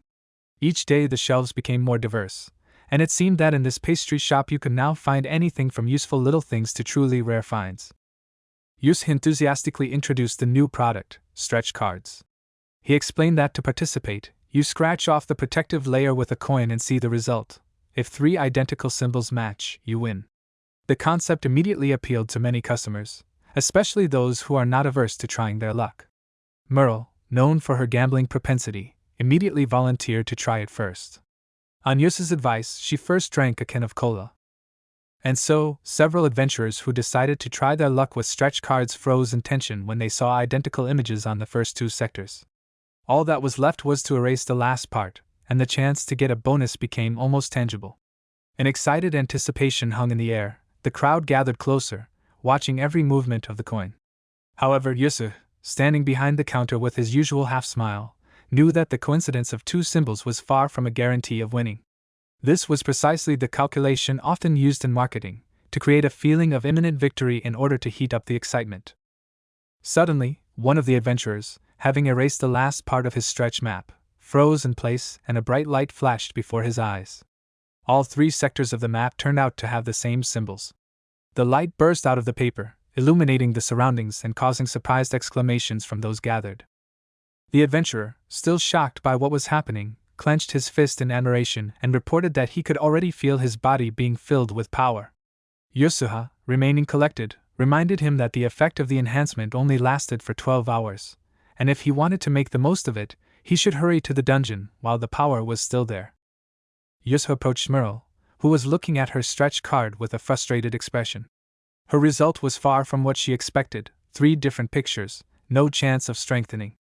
Merle muttered sadly that it seemed like she was unlucky again, and called herself a loser. Yus, noticing her disappointment, tried to cheer her up. Merle, in a real rush of excitement, reached for another batch of stretch cards, not wanting to give up so easily. Yus, with a slight grin and a skeptical expression on his face, wished her luck, not really believing in her chances, but not hindering her aspiration. Mira, watching her friend, sighed and handed her a bottle of cola. Suddenly, Merle said that the rumors about the witch in the lower floors of the dungeon seemed to be true. She was increasingly eager to strengthen her abilities before going down there. Mira nodded with a worried expression, confirming that at their current level, they would hardly be able to deal with such a threat. Yus listened to their conversation in surprise, only now realizing that the witch actually appeared in the dungeon, and this news was a complete surprise to him. Yus, hearing about the location where the witch was spotted, couldn't help but be interested. Merle and Mira told him that she was seen on the 3rd floor of the dungeon, where she shot a poison arrow at several adventurers, but then ran away. Yus thought about this, trying to estimate how old the story was, and when exactly the attack happened. Yus asked Merle and Mira with interest if they knew what the witch looked like. They nodded immediately, explaining that her wanted portraits were hung in front of the castle, so it was easy to recognize her now. Moreover, a special insect, similar in appearance to a mosquito, lives in the dungeon, which begins to make a shrill sound when the witch is nearby. At that moment, an excited crowd ran up to the confectionery. People excitedly discussed stretch cards and cola candies, shouting and asking if it was true that this was where Garm made his purchases. Yus couldn't help but smile. Another wave of customers thanks to Garm filled his shop with life, and he felt that his business was really growing. Selling the goods one after another, Yusuf felt confident that very soon he would be able to live entirely on the profits of his confectionery. The flow of customers, caused by the popularity of new products and good reviews, only strengthened this thought. He mentally calculated that if this continued, after the morning rush he would be able to afford to stroll through the market and buy everything he needed. In the end, Yusuf bought a roomy leather backpack, the kind usually used by adventurers. He knew that he wouldn't always be able to keep the store open, which meant he had to be prepared for any situation. He put the bare necessities in the backpack, a cheap but warm blanket bought at a second-hand store, because the nights in Batakuro could be really cold. After that, he allowed himself a little comfort, spending 150 lira on hot vegetable soup and 350 on a large, aromatic sausage. Now that Yus had a little more money in his pocket, he could finally afford everything he needed and have a proper breakfast. He had already spent most of the money for the day on his backpack, but he still had 3,000 lire left, enough to feel confident and not worry about the little things. Yus's walk became longer, and he found himself in the square in front of the royal palace. Spacious and well-kept, it was noticeably different from the noisy square in front of the dungeon. It was cleaner, brighter, and quieter here. Yus looked around, looking for the notice board with his eyes, and walking along a row of neat lanterns and stone benches, finally noticed it in the depths of the square, near a massive stone wall. Seeing the ad with the image of the witch who was being hunted, Yusuf couldn't help but notice that she didn't look threatening at all, but rather cute. At that moment, a familiar menacing voice sounded behind him, asking him directly if he really thought so. Without waiting for an answer, the dark priest immediately asked the next question: what was Yusuf doing near the bulletin board? He explained that his friends were discussing a witch today, and he was curious about what she looked like. Yusuf noted to himself that the dark priest named Manurva actually did not look as scary as he had seemed at first. However, when he asked if he was afraid of the witch, Yusuf, calling himself an ordinary merchant, suddenly felt a chill of fear again and realized how formidable his interlocutor actually was. Yusuf added that although his opinion didn't matter, he still felt sorry for the witch. Suddenly, the eyes of his interlocutor flashed with a frightening light, and Yusuf could not understand whether he had said something dangerous, despite all the warnings. The gloomy priest looked at Yusuke with such severity that a chill ran down his spine. The gloomy priest, with an unexpected cheerfulness in his voice, asked if Yusuf was a good man, which made him slightly confused. He was not sure how to answer this question, especially since the wording itself sounded extremely strange in the context of everything that was happening. Yusuf awkwardly replied that he considered himself a good person, and if he met the witch closer, perhaps she would not be as scary as they said. The gloomy priest objected, reminding him that everyone else said otherwise, and that Yusuf himself had probably heard such horrors. Yusuf felt how his interlocutor began to behave a little strangely, but despite this, he was sure that now the situation was clearly better than before. Yusuf, noticing that the atmosphere was getting a little tense, decided to lighten the mood. He took out some Carol's chocolate from his backpack, a sweet known for making people happy. He offered it to the gloomy priest, hoping to at least lighten the mood a little. Chocolate was known for its special power. Even the gloomiest person could feel their mood improve when they ate it. He asked why the witch was so disliked, and was told that people usually preferred more cheerful and attractive girls. But in Yusuf's opinion, the witch was quite attractive, she just looked tired, which he said out loud. The gloomy priest continued his questions, asking if he liked the witch. After all, she was, in his opinion, pretty and tall. Yusuf, a little embarrassed, added that if she also smelled delicious, it would only improve the impression. However, he was perplexed in his mind as to why he was having such a strange conversation with the gloomy priest. Yusuha wondered if the dark priest had ever met witches, and he briefly replied that he had once upon a time. Yusuha then asked if he liked them, to which the dark priest replied that he considered such people dangerous. The gloomy priest noticed that the dessert Yusuha had treated him to was strawberry. Yusuha enthusiastically explained that there were 4 flavors in total: strawberry, caramel, milk, and pistachio. Manurva immediately wanted to buy all the options, and the conversation suddenly turned to active sales. Then, as if by the way, he decided to ask Yusuha's name. Usagi said his name with a smile, addressing Manurva. Yusuha wasn't sure if it was the chocolate that played a role, but communication became noticeably easier, and conversations were much more frank. It even seemed to him that behind Manurva's outward gloom there was a rather simple person with ordinary weaknesses. He teased with a smile that he was happy with such purchases, but too much sweets were bad for both health and wallet. Manurva, without embarrassment, admitted that he simply adored sweets and could not stop. In response, Manurva suddenly asked what food Yusuha liked. He thought for a moment and admitted that he didn't have any strong preferences. He ate almost everything. However, if you think about it, he probably liked chicken and fruit the most. But suddenly, as if remembering something, Manurva turned the conversation back to the previous topic, to the witch, as if this question was much more important to him than food. Manurva returned to the previous question and, looking at him intently, asked if Yusuha really thought the witch was cute. He was a little confused. It seemed strange to him how persistently the gloomy priest was interested in his opinion. Sighing, Yusuha said that it was all a matter of taste, and in order to truly understand a person, you first need to get to know him personally. Yusuha, returning to the dungeon, was amazed by the number of people gathered. Something unusual had clearly happened. A cry was heard from the crowd, calling for everyone to make way, because one of the adventurers had seriously injured his leg. Then worried voices were heard, calling for a healer. The atmosphere at the entrance to the dungeon noticeably became tense. Yusuha was surprised to recognize the injured young adventurer as Rugal, the same newcomer he had met that morning with Garm. The boy was lying on a stretcher, pale and wincing in pain. The cries of panic continued. Someone in the crowd shouted that the boy was bleeding heavily and they might not have time to get him to the hospital. Yusuha looked around his supplies in confusion. There was not a single healing potion among the goods. He frantically tried to think of which of his sweets could help even a little. Suddenly, Manurva appeared in the crowd. Upon seeing him, Yusuha rushed towards him in panic, and out of breath, asked if he had bandages. When he received a negative answer, he felt disappointed. Hope was slipping away again. But before Yusuha could say anything, Manurva calmly declared that she could heal wounds. It sounded unexpected and almost unrealistic. Manurva slowly raised his hand and, softly chanting a spell, the air around Rugal's wound contracted. Instantly, the bleeding stopped and the skin on his leg began to heal, leaving only a slight scar. Yusuha watched with his mouth open. He had never seen healing magic in real life.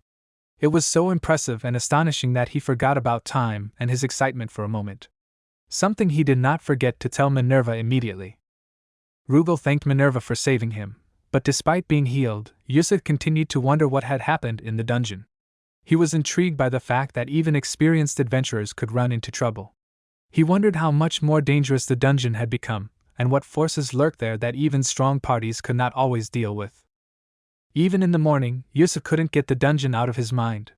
It was obvious to him that it was an extremely dangerous place, and he found it hard to understand how Merle and Mira could risk their lives every day by visiting it. A few days later, Merle looked with delight at the Phantom Knight card that she had finally managed to obtain. It was an R-class card, and while it was nothing special for most adventurers, it was a great success for Merle. Merle, her eyes shining, declared that today was one of the happiest days of her life. She wanted so badly to activate her Phantom Knight card right now, but she knew there was no need to rush. She proudly declared that this card would be her talisman, a symbol of good fortune for her future adventures. At the same time, Yusuha, watching her, couldn't help but think that while this was a lucky day for Merle, it was a real bad luck for him. Yusuha felt like this day had been a bad one from the start. While Merle was beaming with happiness after receiving a rare Phantom Knight card and calling it her lucky charm, Yusuha's pastry shop was going through a rough patch. He was having a hard time selling his wares. Someone had slashed at the display case, damaging the counter, and later he had given a customer too much change. All of this was happening in one day, and it seemed like trouble was just coming one after another. He didn't know when it would end. In the joy of her card luck, Merle decided that she absolutely had to try the chocolate lottery. Yusuf watched her in amazement, amazed by her persistence and endless optimism. Despite all the failures in the past, she never gave up. Yusuf suddenly noticed the guards approaching. His heart skipped a beat. Did someone report him for those words about the witch? He remembered how he called her cute, and now he didn't know if it was considered something reprehensible here. They announced that everyone should prepare their license plates, and that there would now be a license check. Yusuf didn't have a trading license, and when the guards got closer, he realized what was going on. He was shocked. He had no idea that in this world you need a permit to sell goods. All this time he had been doing business without even realizing that he was breaking the law. Yus realized that things were bad. He felt his heart pounding in his throat, and he didn't know what to do, pretend that everything was fine or scream out loud and try to escape. However, Yus did not want to do anything illegal in front of his regular customers, especially Merle, who was looking at her new card with delight. While he was thinking about it, the guards had already approached his counter and coldly demanded to see his trademark. Yusuf, looking down, admitted that he didn't have a trademark and apologized. The guards sternly demanded that Yusuf tell them how long he had been trading in this place, and feeling more and more awkward with each passing second, he quietly replied that he had been doing so for about 8 days. Mira and Merle looked at what was happening with a surprised look. Yusuke was told that he could be sent to prison. Fortunately for Yusuf, due to his honesty and willingness to cooperate, the guards decided to limit themselves to a fine. They sternly, but without hostility, recommended that he obtain a trade license as soon as possible to avoid problems in the future. Especially if Yusuf really planned to continue doing business in this city, the guards added. Yusuf he agreed hesitantly, feeling both relieved and anxious. He still had a lot to learn about this world and its rules. Merle was confused, not understanding how Yusuf could be so naive as to run a business without a license. Yusuf tried to explain himself, explaining that he was new to the city and was not aware of all the local regulations. When asked where he had lived before, he mentioned Japan, but was told that such a country had never been heard of in this world. Merle couldn't understand how Yusuf, who seemed so serious, could do such stupid things. Mira, however, called his actions cute, which completely surprised Merle. She didn't expect to hear that from her friend, especially in this situation. Merle thought that Mira definitely had some talent for raising useless men. She couldn't understand how Mira could take all the ridiculous things Yusuf did with such calm.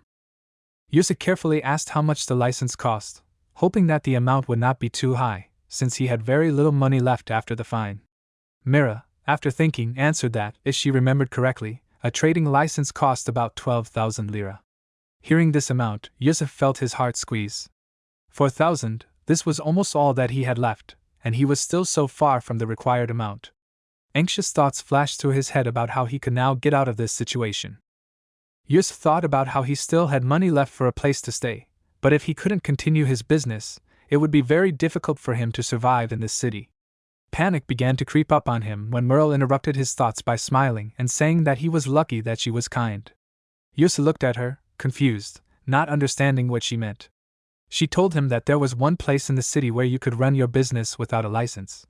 Yusuf was overjoyed. Merle explained that there was a secret place in the city where one could trade without a license, but under certain conditions.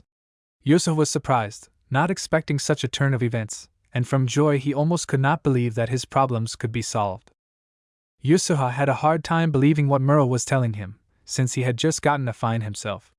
However, she confidently explained that it was probably happening underground. At first, Yusuf didn't get the meaning of her words, but when he finally did, he panicked. Yusuf, not believing his ears, quickly asked if this meant that she was suggesting that he engage in trade in the dungeon. Merle, with curiosity and a slight smile, replied that this was exactly what she meant, as if it was the obvious and easiest solution. Yusuf was overcome with doubt. Would he be able to get into the dungeon at all? His thoughts were confused, and an inner voice kept louder and louder saying that it was too risky. The girl stood at the counter, humming softly, absorbed in preparing the food. Her long, flowing hair fell down her back, adding lightness and grace to her image. Finally, her work was complete. On the counter in front of her stood 3 delicious sandwiches, neatly folded and decorated, and next to them were exquisite desserts. She carefully packed the food into the box. Then, quietly and confidently, she pulled on her secret boots, unusual but comfortable, which slightly increased her height, giving her even more confidence. She threw a dark cape with a snow-white fur collar over her shoulders. The fur was soft and fluffy, contrasting with her clothes and giving the image a special elegance. Manurva, the mysterious figure hidden behind the mask, put it on, adjusted her clothes, and walked out, still in high spirits, humming a melody as if she had her whole life in her hands. Yusa often called her a gloomy priest, and although her image seemed mysterious, today she was full of lightness. However, her cheerful mood was interrupted by an unexpected encounter. She bumped into someone without noticing on her way. Her face was hidden behind a mask, from under which only her eyes were visible. Their gaze was so menacingly piercing that it seemed it could freeze everything around. The adventurer who had crashed into her earlier could not stand it, and frightened, hurriedly ran away, screaming loudly. Even though Manurva was about to apologize, she did not have time to say a word. Everything happened too quickly. Early in the morning, near the entrance to the dungeon, Merle and Mira met and greeted each other with smiles. However, Yusa, who had arrived so early, was clearly nervous. He admitted that the reason for his nervousness was his first trip to the dungeon. Fear and uncertainty gripped him despite the friendly surroundings. Merle supported him with a smile, saying that he wasn't going to go down to the very depths to fight the witch, and that she would destroy all the monsters on this level herself. Yusa, full of admiration, called her a beauty, not hiding his delight at her confidence and strength. Yusa knew that he could no longer sell sweets near the dungeon, because he did not have the appropriate license. However, inside the dungeon, where the rules were different, trading was possible. This gave him hope, and he decided that he could enter. But despite this, worries did not leave him. Thoughts of the unknown and possible difficulties still troubled him. The entrance to the dungeon resembled the entrance to the subway, but Yusuha was stunned not only by its resemblance to the familiar city infrastructure. The walls themselves began to glow, creating a mystical atmosphere. He stood there, unable to tear his gaze away, delighted and dumbfounded. Mira, noticing his surprise, calmly explained that this staircase had 60 steps. As promised, Merle led Yusa to a place where he could do business. Descending deeper and deeper, they finally reached the end of the stairs. Despite his anxiety, Yusa was genuinely glad to have the opportunity to continue his business, even in such an unusual and dangerous place as the dungeon. For him, this was a chance not to lose what he had started. Mira and Merle once again firmly confirmed, trading near the entrance is prohibited, it is a violation, and even the adventurers themselves will be outraged by such lawlessness. Eventually, the group reached the very entrance to the dungeon. A massive arch of dark stones stretched out before them. They went inside and began to explore the dungeon. Merle and Mira walked confidently, as if they were returning to a familiar place, not paying attention to the darkness and coolness that reigned around. Yusa, on the other hand, was wary, his gaze darting from side to side, constantly turning around, trying not to miss a single detail. For him, everything here was new and alarming, every sound echoed like alarm in his head. Merle praised Yusa for his efforts. He made it to the destination of the second zone with dignity, despite the anxiety and unfamiliar conditions. Mira noted with relief that they did not encounter a single monster along the way, and this noticeably raised the mood of the entire group. In response, Yusa hurried to fulfill his part of the deal and took out treats, the favorite sweets of his friends. Merle had already reached for a package of monster chips, but was surprised to find that there were none. Yusa calmly explained that he had reduced the assortment, and took only the most necessary with him. After all, the conditions of the dungeon did not allow taking unnecessary things. Merle, as if deliberately exaggerating, sighed dramatically and, looking sadly at Yusa, even shed a stingy tear, as if she had lost something priceless. Yusa began to make excuses, confused, explaining that the dungeon could be dangerous, and he simply could not afford to drag everything in sight. In the middle of this awkward moment, he suddenly remembered that he had given those very chips that he had not managed to finish to the owner of Batakuro, the place where he stayed for the night. The woman had been delighted with the gift at the time. Remembering this, Yusuf suddenly caught the feeling that the distance between him and her had begun to shrink again. In the pack he gave away, he found a very valuable card that could still be useful. He had it with him. Soon, Merle and Mira said their goodbyes and went deeper into the dungeon. In the same pack of chips that he gave to the owner of Batakuro, Yusa had once accidentally found a valuable card and now kept it with him, considering the find a good omen.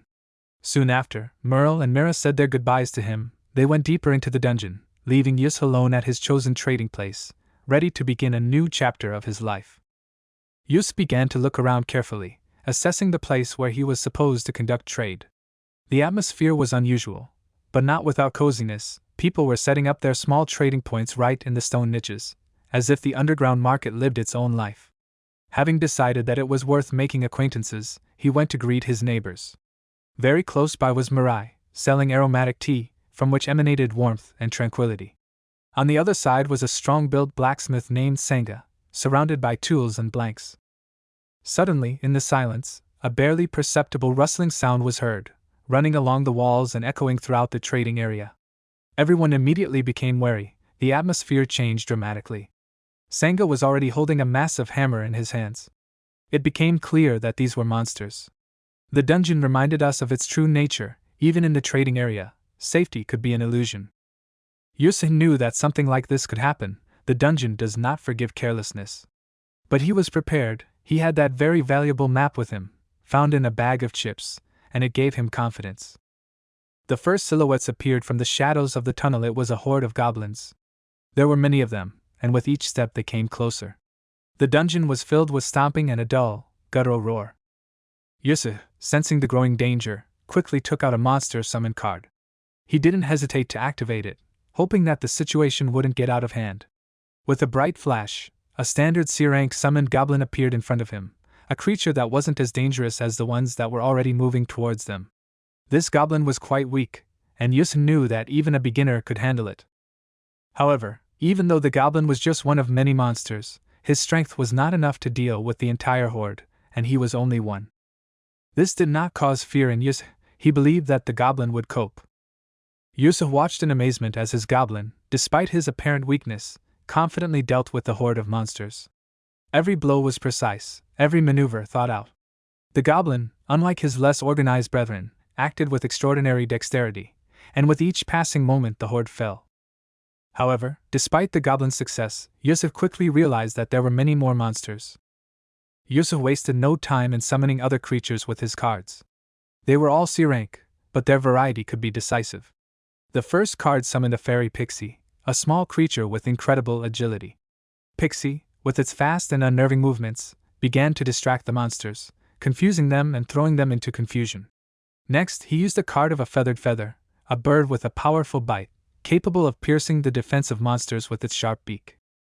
These new helpers began to quickly thin out the enemy's numbers, creating chaos in the horde's ranks and giving Yasuha a chance to win. With each blow and maneuver the goblin made, the situation began to change.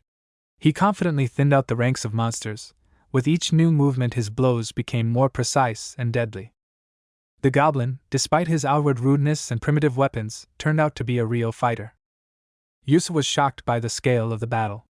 His hands were shaking, and the sweat running down his forehead was evidence of tension and surprise. He realized that the battle had taken an unexpected turn. Usually, only one goblin would emerge from the fog, no more. Everyone around him was shocked. Even the experienced adventurers and merchants who had long been accustomed to the dungeon did not expect so many monsters. The goblin summoned by Yusuf disappeared because 3 minutes had passed since he was summoned and his time was up. At that moment, other merchants from the dungeon called out to him, offering to take the rewards for defeating monsters. Yusuf, surprised, realized that even merchants can earn money by fighting monsters, and that the dungeon is not only a place for trading, but also for taking advantage of such unexpected situations. Yusuf asked if he could share his loot with the other merchants. They told him that since the victory was his, it was up to him to decide what to do with the reward. He looked over his loot, several magic crystals that were worth about 10 lire each, and 200 lire in pure coins.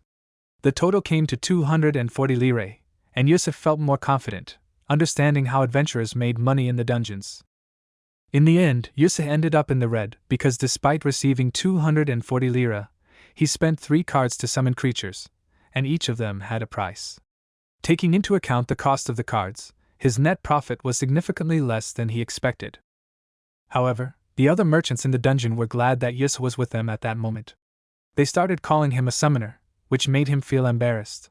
Yusuf quickly denied it, assuring that he was just an ordinary confectioner, not a magic summoner. But as soon as he said this, adventurers suddenly appeared, the same ones who used to buy his sweets at the entrance of the dungeon. They recognized him and happily approached him. Yusuf quickly opened his confectionery shop, preparing to sell sweets with a smile on his face. He felt at home here. The atmosphere of the dungeon with its unique merchants and adventurers did not bother him. However, in the afternoon, the dungeon became much quieter than before. Yusuf, sensing the calm, decided to ask Sang and Mirai if they were still working at this time. Sang, grinning, replied that his main job was just beginning. Adventurers constantly needed help with weapons, and his blacksmithing was always in high demand. Mirai, in turn, explained that her tea might be needed by wounded adventurers, especially those returning from battle. And just as it was time for lunch, something happened. Minerva appeared, looking for Yusa. She didn't know that he had recently been fined for illegal trading near the dungeon and was required to purchase a license, which he didn't have enough money for. Yusa was surprised that Minerva was looking for him. The other merchants in the dungeon thought she had an evil and dark personality, but Yusa assured her that she was his friend and asked her not to judge her by her appearance. Suddenly, Minerva came closer to Yusuha, suddenly remembering something important. Minerva, slightly embarrassed, handed Yusuha the packed box of food, offering to have lunch together if he didn't mind. It was a surprise for Yusuha. He didn't expect such a gesture, and for a moment he was confused, not knowing how to react. It was a neatly assembled cube bento, a sandwich with fried chicken, bacon, lettuce and tomatoes, and for dessert, a colorful fruit platter. Minerva admitted that he accidentally made more than he could eat himself. Yusa was completely confused by the fact that Minerva made all this himself. For him it was unexpected and even a little touching. After trying the sandwich, Yusa was pleasantly surprised. The taste was rich and balanced. He admitted with shining eyes that Minerva really knows how to cook. Minerva was genuinely glad that Yusuha liked everything, and began to dance with joy right there on the spot. Yusuha had seen this reaction before, and although it looked quite cheerful, it was a little unnerving for him with its unexpected emotionality. Yusu decided that he wanted to treat Minerva in return and offered to compliment the meal with a cup of tea. He approached Mirai and politely asked for one portion, to which she, slightly frightened by Minerva's strong aura, quickly agreed. At that moment, Minerva suddenly shouted, indignant, what was he doing and why was he talking to other girls? Yusa was completely confused. He only wanted to buy tea, not understanding what could have caused such a reaction. He brought them each a cup of tea for lunch. Minerva, upset, turned away and began to mutter quietly to himself that he had succumbed to the charms of an older woman, and that it had been a mistake. Yusuf did not understand why he was so upset, thinking that perhaps Minerva had simply not eaten enough. Meanwhile, the day was drawing to an end, and adventurers began to ascend the corridors of the dungeon, returning from the lower floors. Mira and Merle returned from the lower floors, both tired but happy. Merle, beaming with energy and enthusiasm, smiled and suggested to Yusuha that they open a bakery even deeper in the dungeon the next day, where she said there would be more customers and opportunities. Merle explained that there was a large room just off the stairs on the next level of the dungeon, big enough to house a full-fledged shop. Yus thought about it, realizing that it could be a great opportunity to expand his business. This place served as a temporary shelter for adventurers, where they rested between descents into the dungeon. Merle was sure that this was where Yus could earn much more, since the flow of adventurers was steady, and sweets would come in handy. In addition, in her opinion, it would be more convenient for everyone. Yus still had rockets and a few monster cards left, so he decided that he could risk it and try. He only asked Merle where exactly he should go. Mira assured with a smile that they would take Yus to a new place, and he would not be alone. Yus was slightly embarrassed by such attention. Minerva suddenly appeared, and her gaze immediately fell on Mira, who was flirting with Yusuha with a smile. Minerva, noticing this, felt a wave of irritation. She was sure that if the mood remained this good, sooner or later she would do something to this girl. Minerva could not allow someone to take Yusuha's attention so easily. Yusuha, irritated by what was happening, could not hold back and, turning to Minerva, said that he would not allow her to treat his regular customers like that. In a fit of emotion, he gave her a light slap on the back of the head, hoping that this gesture would make her understand that such actions were unacceptable. Merle, noticing the change in Yusu's mood, asked whether he was still going to move deeper into the dungeon, to which Yusu nodded confidently, confirming his decision. The next morning, they gathered again at the entrance to the dungeon, as agreed. However, this time, Mira and Merle seemed less animated. The reason for their gloomy mood was Minerva, who had suddenly appeared at the entrance of the dungeon that morning. His gloomy figure immediately caught Yusu's eye, and he was surprised to see a priest of darkness in this place. Minerva, noticing his reaction, only quietly said that it seemed their fates were intertwined more often than one would expect. The four of them, without further ado, entered the dungeon and began to descend the familiar staircase, leading ever deeper. Yusuf soon found himself in unfamiliar parts of the dungeon and realized that he still had 2 floors to go before reaching his new trading post. The passage they were walking through was much wider than he had expected. Merle explained that such an expansion was necessary. People often congregated in this area, especially when large groups of adventurers passed through or merchants were temporarily staying. Manurva stopped abruptly, his eyes flashing, and he cried out loudly, demanding an explanation.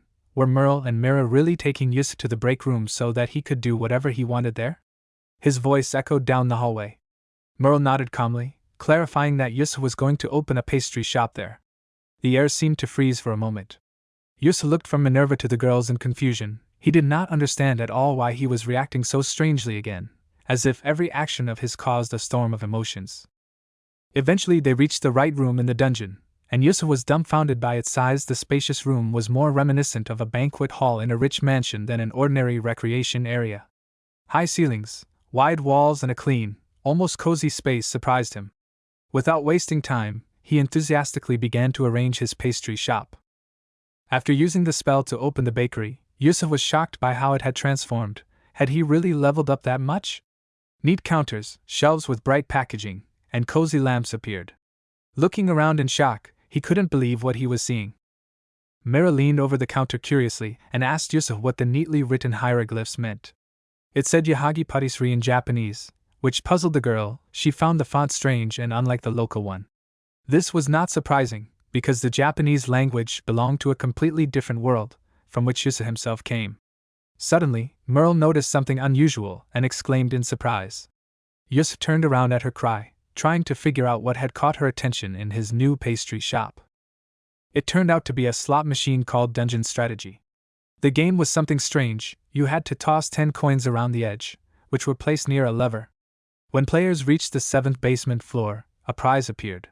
Yusuf was surprised to read that this prize was a panacea. Yusuf thought that the price of the game in this machine was indeed higher than in Japanese analogs, but externally it looked quite impressive. Yusuf thought that perhaps this justified the high price of the game, because the prize in the machine could be not just a toy or a coin, but some kind of panacea, something that could solve important problems. Yusuf was surprised to see the machine gun, and asked Mira how good the reward was. Mira, visibly embarrassed, replied with surprise that the panacea was an amazing prize. She believed that the item was worth at least 1,000,000 lire, and that even experienced adventurers rarely met people who had the panacea. Yusuf realized that the reward he was about to receive was much more valuable than he could have imagined. Merle, having heard the conversation between Mira and Yusuf, immediately took out her money with shining eyes and confidently declared that she absolutely had to get this panacea, which cost a whole 1,000,000. Merle was confident in her abilities. She knew perfectly well that unlike ordinary gambling, where everything depends on luck, here everything is controlled by her skill. With this approach, she believed that she had every chance of winning. She was not only a talented woman, but also an intelligent one. Despite her confidence, Merle failed to make a proper throw in the game. The coins she tossed did not land where they were supposed to. Merle tried again and again, not noticing how quickly her money was disappearing. Each new throw was more intense, and although she felt she was almost there, luck was still against her. Turning around, Merle noticed that several adventurers had gathered around, watching her misfortune. Disappointed, she took one last look at the machine and, without saying goodbye, left the room with her head down. Yusuf, seeing her state, wished everyone to take care of themselves. That evening, as the adventurers were about to leave the room, Yusuf, standing at the exit, wished them sweet dreams. He wanted to hurry up and close the door and go home himself. His earnings today amounted to more than 4,000 lira. Standing at the machine, Yusuf thought. Merle was so close to winning, but considering he was the owner now, he couldn't help but try it himself. He walked up to the counter, took a few coins, and thought. In his past life, there was a man who showed him how to play properly. The dungeon was full of dangers, and Yusuf couldn't help but think about how important the panacea was to him. He knew it could be his salvation at any moment, but there was only one way to get it, to win this game. The daily sales increased significantly, and now the amount Yusuf had allowed him to try his luck at the game several times. Yusa smiled as he saw Mira and Merle enter the bakery, happy and full of energy. He knew that the day was drawing to an end, but the decision was obvious. Working here was much more profitable than at the entrance to the dungeon. His regular customers were happy, and new customers were starting to appear more often. Yusa, noticing Manurva with Mira and Merle, suggested that they all go home together. Manurva, as usual, was a little wary, but seemed genuinely concerned for Yusa's safety. He said that he was worried about him, but if Mira and Merle were with him, he hoped that they would allow him to join. Yusa, surprised by this show of concern, sincerely said that Manurva was very kind. However, Mira and Merle, hearing this, only exchanged a glance. There was something unspoken in their eyes. As they began to rise from the dungeon, everyone immediately felt an awkward atmosphere. An ominous aura hung in the air, emanating from Manurva. His silence and cold gaze did not add to the comfort of their company. Yusa, however, could not shake the feeling that something was wrong. Yusa decided that he should check with Merle if there were any other hidden places in the dungeon where he could continue his game. He didn't want to attract too much attention, because if he started shouting or making noise in the inn, he might get kicked out, and on the street it would be even more dangerous. There was too much risk of being picked off by robbers. He knew that he had to be smart, and quietly look for a suitable place to try to win the panacea. Manurva, who had been listening to Yusa attentively, suddenly approached him, startling him. He quietly but confidently said that he had a solution. Yusa became wary, expecting Manurva to suggest something unexpected. However, Manurva only said that she would take him home. Merle couldn't help but laugh, looking at his serious face in surprise, but covered her mouth with her hand in time. Mira, in turn, was no less surprised, but quickly perked up, watching how all this was unfolding. Yusa, turning to face Manurva, asked in surprise did he really have a house? After all, Manurva, like himself, used to rent a regular room in a hotel. It turned out that Manurva had recently rented a whole house and now he didn't care whether they would play or shout there. The only thing Manurva asked in exchange was for Yusa to have dinner with him. Mira and Merle were even more surprised, but they smiled and watched with interest.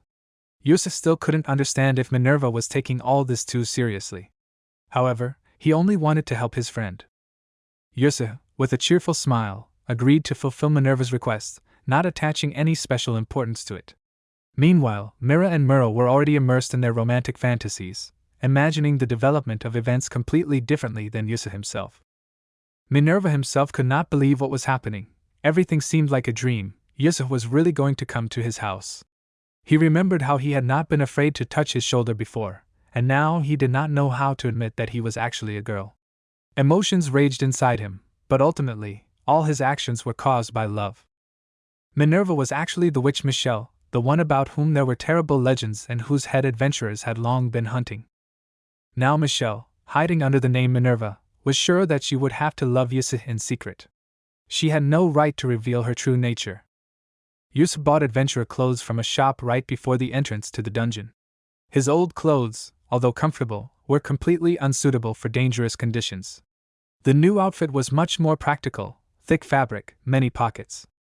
His business in the dungeon was going really well, sales were increasing every day, and Yusa began to think about moving from Batakuro to a more comfortable place closer to his new location. While looking through the shelves of the store where he had recently purchased adventurer's clothes, he noticed something that could be useful for home improvement. Turning to Manurva, he asked with interest if his house had heating. After all, tonight he was going to stay overnight with his first friend in this new world, an event that seemed important and almost solemn to him. He felt excited and at the same time warm in his soul. To make the evening more comfortable, Yusa, still looking at the goods in the store, asked Manurva if he drank alcohol. He smiled and offered to take some. Yusa chose a red wine that cost 3,000 lire. It was dark, with a rich, tart taste that was different from what he was used to in his home world. Yusa was happy and said that he couldn't wait for the evening. Michelle couldn't understand what Yusa wanted to do, but thinking about it made her smile and her face turned slightly red from embarrassment. While dancing, Michelle thought that Yusa was perfect and everything would be fine. Yusa, noticing her movements, again did not understand what kind of strange gesture it was, and simply shook his head slightly, not knowing how to react. They eventually headed to Michelle's house. Mira and Merle peeked around the corner, trying to be discreet, both wide-eyed and with suppressed excitement. As they watched the couple walk away, They exchanged glances and whispered to each other with confidence that this was definitely a date. Mira frowned, not quite understanding if this was normal, a date between Yusa and the gloomy priest, since they were both men, at least at first glance. Her confusion only grew. On the contrary, Merle, with shining eyes, recalled one of her favorite novels. Mira and Merle followed them all the way to the house, holding their breath and trying not to make a sound. However, when they looked around the last corner, where the house should have been, they stopped in surprise. The street was empty. Neither Yusuha nor Manurva were anywhere to be seen. The girls looked at each other, not understanding how they could have missed them. Had they simply disappeared? Meanwhile, Yusuha and Manurva were walking calmly along that very street, unaware that someone was trying to follow them. Yusa looked around with interest and was surprised at how quiet and calm it was in this area, as if all the noise of the city was left behind. Manurva explained that there was a special magical blockade in this place. As he turned, Yusa decided to check with Manurva about his actions. Entering the house, Yusa was pleasantly surprised. Everything inside looked well-groomed, clean and even elegant. The interior was warm and cozy, soft carpets, neatly arranged furniture, expensive-looking details. The atmosphere seemed to envelop him in peace and comfort. He did not expect that Minerva's home would be so pleasant. He, in turn, modestly noted that the house could be better. The house was surprisingly cozy and well-kept, even with its own bathroom. Minerva motioned for Yusuha to use it, but soon began to become noticeably nervous, asking if he was hungry or if he needed anything else. It was obvious that he was very worried about this evening. Suddenly Minerva started coughing, gasping for air. Yusa didn't hesitate for a second, he jumped up to him. Minerva looked away, trying to hide the tremor in his voice, and quietly apologized for what had happened. He explained that it was just a surge of power out of control, and assured Yusuha that there was nothing to worry about. But despite his assurances, he looked pale and exhausted. Yusuha watched him doubtfully, wondering if this was really all due to an excess of magical energy. Was this a normal reaction from magic? Minerva insistently suggested that Yusuha take a bath while he made dinner. He firmly refused any help, not wanting to let the guest into the kitchen. Faced with unexpected determination, Yusuha did not argue. He gave in and went to the bathroom, deciding that it was better not to disturb the owner, since he insisted so much. After making sure Yusuha had gone to the bathroom, Michelle slowly removed her mask. The thought that she could now do something nice for him made her heart beat faster and her blood flow faster. Her blood pressure rose with excitement and anticipation. This was her chance, the perfect moment to cast off the image of a sullen priest and try her best as a real housewife. Michelle chopped vegetables with vigor, each piece perfect, as was everything she did. The kitchen was filled with an air of concentration and gentle magic. With every movement of her hand, she cast spells that sped up the cooking process, enhanced the flavor and texture of the ingredients. The air was filled with the aroma of fresh herbs and spices, and even the kitchen itself was filled with magical energy, as if she was adding a little bit of herself to the dish with each addition of ingredients. Yusa's voice came from behind her. She was in the kitchen and still without a mask. Michelle continued cooking without turning around. She was too focused on the process, trying to do everything perfectly. But when she heard Yusa's voice, her heart skipped a beat. He was in the kitchen, and it seemed he didn't notice that she was still without a mask. Michelle felt her heart beat faster when she noticed Yusa's physical form. He was really not only handsome, but also muscular, and that caught her attention. She tried to hide her feelings, but it was hard to remain indifferent when looking at his muscles. She wanted to touch him right now.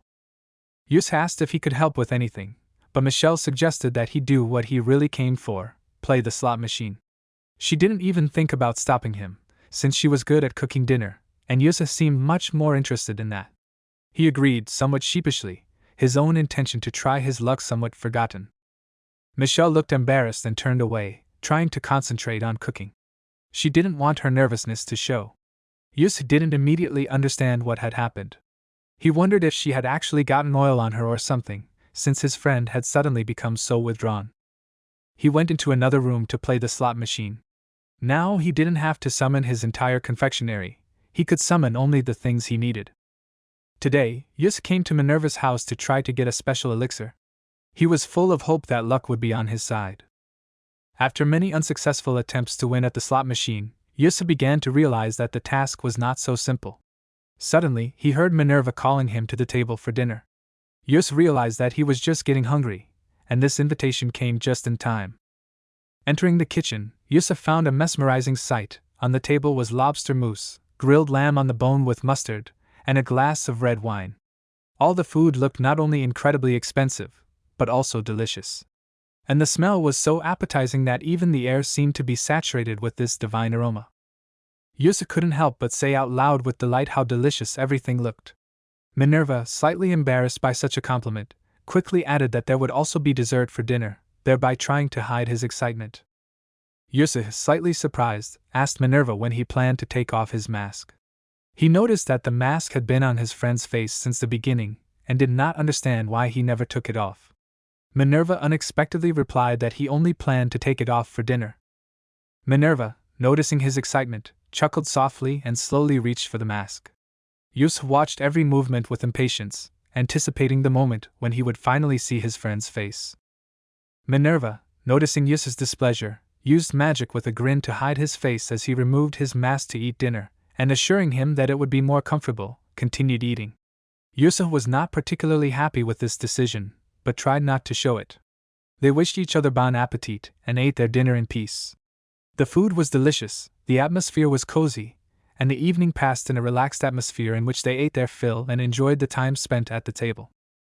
Michelle sat in the shadow of her thoughts, unable to forget everything that had happened that evening. Yusuf had captured her attention and cared so much that she could not imagine her life without him. She felt spoiled by his attention, and now it seemed impossible to let him go. Michelle sank into the darkness of her thoughts, like a fog that thickened with each passing moment. A dangerous idea was born in her head, to create an endless corridor from which Yusuf would never be able to escape. Michelle screamed in despair. She knew that if she actually went through with this idea, she would lose everything, even his respect. She was sure that if she did this, Yusuf would hate her, and she would lose him forever. But her thoughts were in such chaos that she could not calm down. Yusuf, hearing this scream from the other room, thought that perhaps the cats were fighting. He, being tired after the day, calmly went to bed, unaware of what was happening to his friend.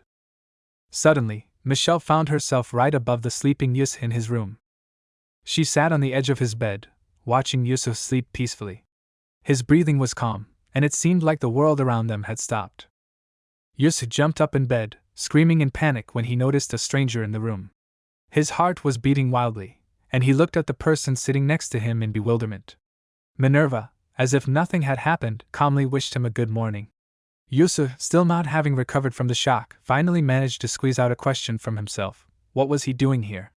Manurva, slightly embarrassed by his actions, admitted that he was simply watching Yusuf sleep.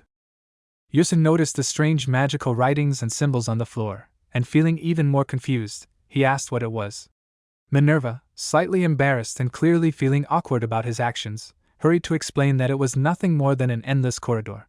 He immediately began erasing the symbols, trying to remove them, as if afraid that Yusuf would misunderstand something. Yusuf thought that this all sounded sinister, and curiously asked Manurva if he was conducting some kind of magical research. Manurva quickly replied that it was something else entirely, avoiding a detailed explanation. However, Yusuf couldn't help but look over his shoulder, seeing the strange symbols on the floor. He smiled and, with a sincere tone, said that his friend hadn't slept until midnight, but despite that, he wanted to thank Manurva for letting him stay the night. Despite the fact that his friend Manurva seemed to be a rather closed person. Manurva, a little embarrassed, admitted that when people see him, they often try to run away, but Yusuf, despite this, stayed. In response, Yusuf, with a smile, asked to forget about it, because he did not run away, but on the contrary, chose to stay close. Manurva, becoming more serious, warned Yusuf that he had to be careful with him, and that he would soon understand everything. It sounded rather ominous, but Yusuf did not delve into the meaning of his friend's words. Meanwhile, Manurva added that breakfast was ready, and invited him to the table. There was a strange tension in the air, but at this moment, everyone's attention was focused on the upcoming breakfast. He thanked Manurva for her help and noted that the breakfast was indeed very tasty. During the morning meal, they calmly discussed their plans for the day and came to the decision to go to the dungeon together. Walking along the city streets, Yusuf, deftly maneuvering between passers-by, decided to unobtrusively find out whether Manurva, like all the other adventurers, was chasing the witch who was now being so diligently sought. To which he heard that it was a waste of time. Minerva simply replied calmly that she had more important things to do and was not interested in stupid pursuits of rumors. Minerva showed a small device she was currently working on. Yus asked with interest if it was magical. As it turned out, it was an amulet that could store magical power. He wondered if its principle was similar to the batteries from his home world. When he asked about the connection between this amulet and the dungeons, Minerva explained that in the deepest part of the dungeon there was a rift from which a high concentration of magical essence emanated, an ideal source for charging such artifacts. It was here that Minerva conducted her experiments, filling the magical spheres with the essence coming from the rift.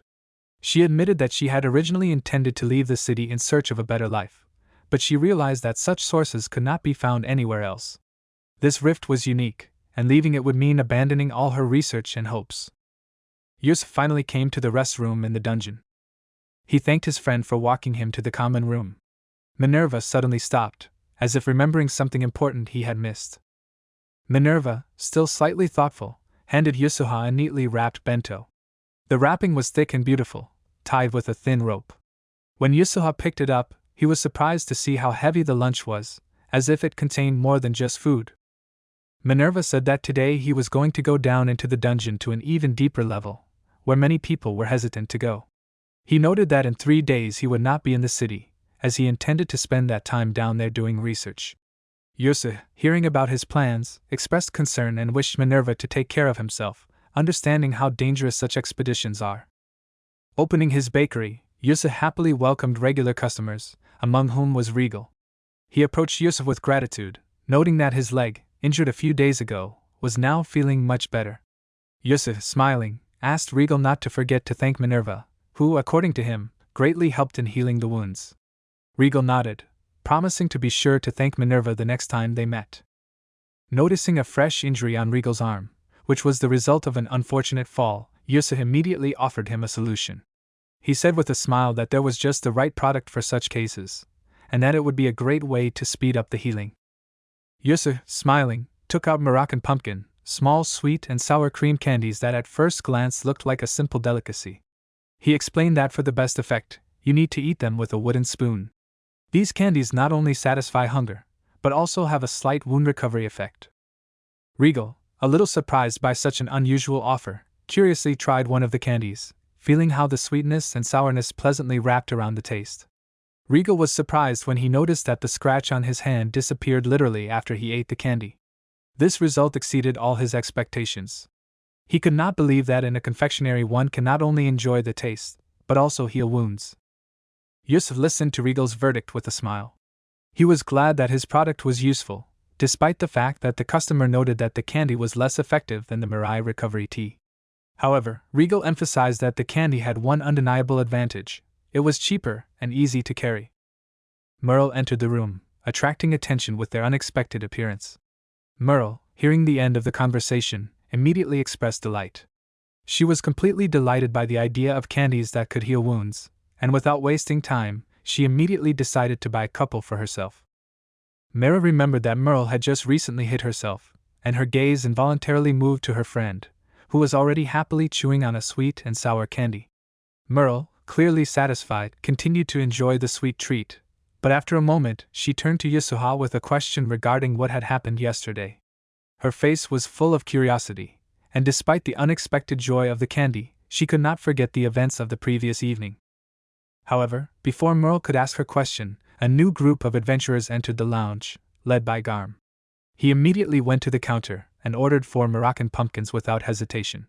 Yusuf was surprised at how quickly Garm learned about the new product, considering it had just been released. He couldn't understand how the news about Moroccan pumpkins had spread so quickly among the adventurers. Garm, noticing Merle's pout and obvious displeasure, approached with interest and asked what was wrong. In response, he heard a quiet muttering about keeping to the queue. At noon, the noisy crowd of adventurers disappeared. The silence that filled the space seemed almost unfamiliar after all the talking and bustle, but it was comfortable. Merle and Mira remained in the lounge, now with some free time. Merle, fascinated by the new machines, had already started playing, intently manipulating the levers and buttons. Mira sat nearby, watching her friend play, smiling from time to time. Merle, not hiding her disappointment, continued to try, but each time the result was unsuccessful. She could not understand how to continue to make mistakes despite 20 attempts.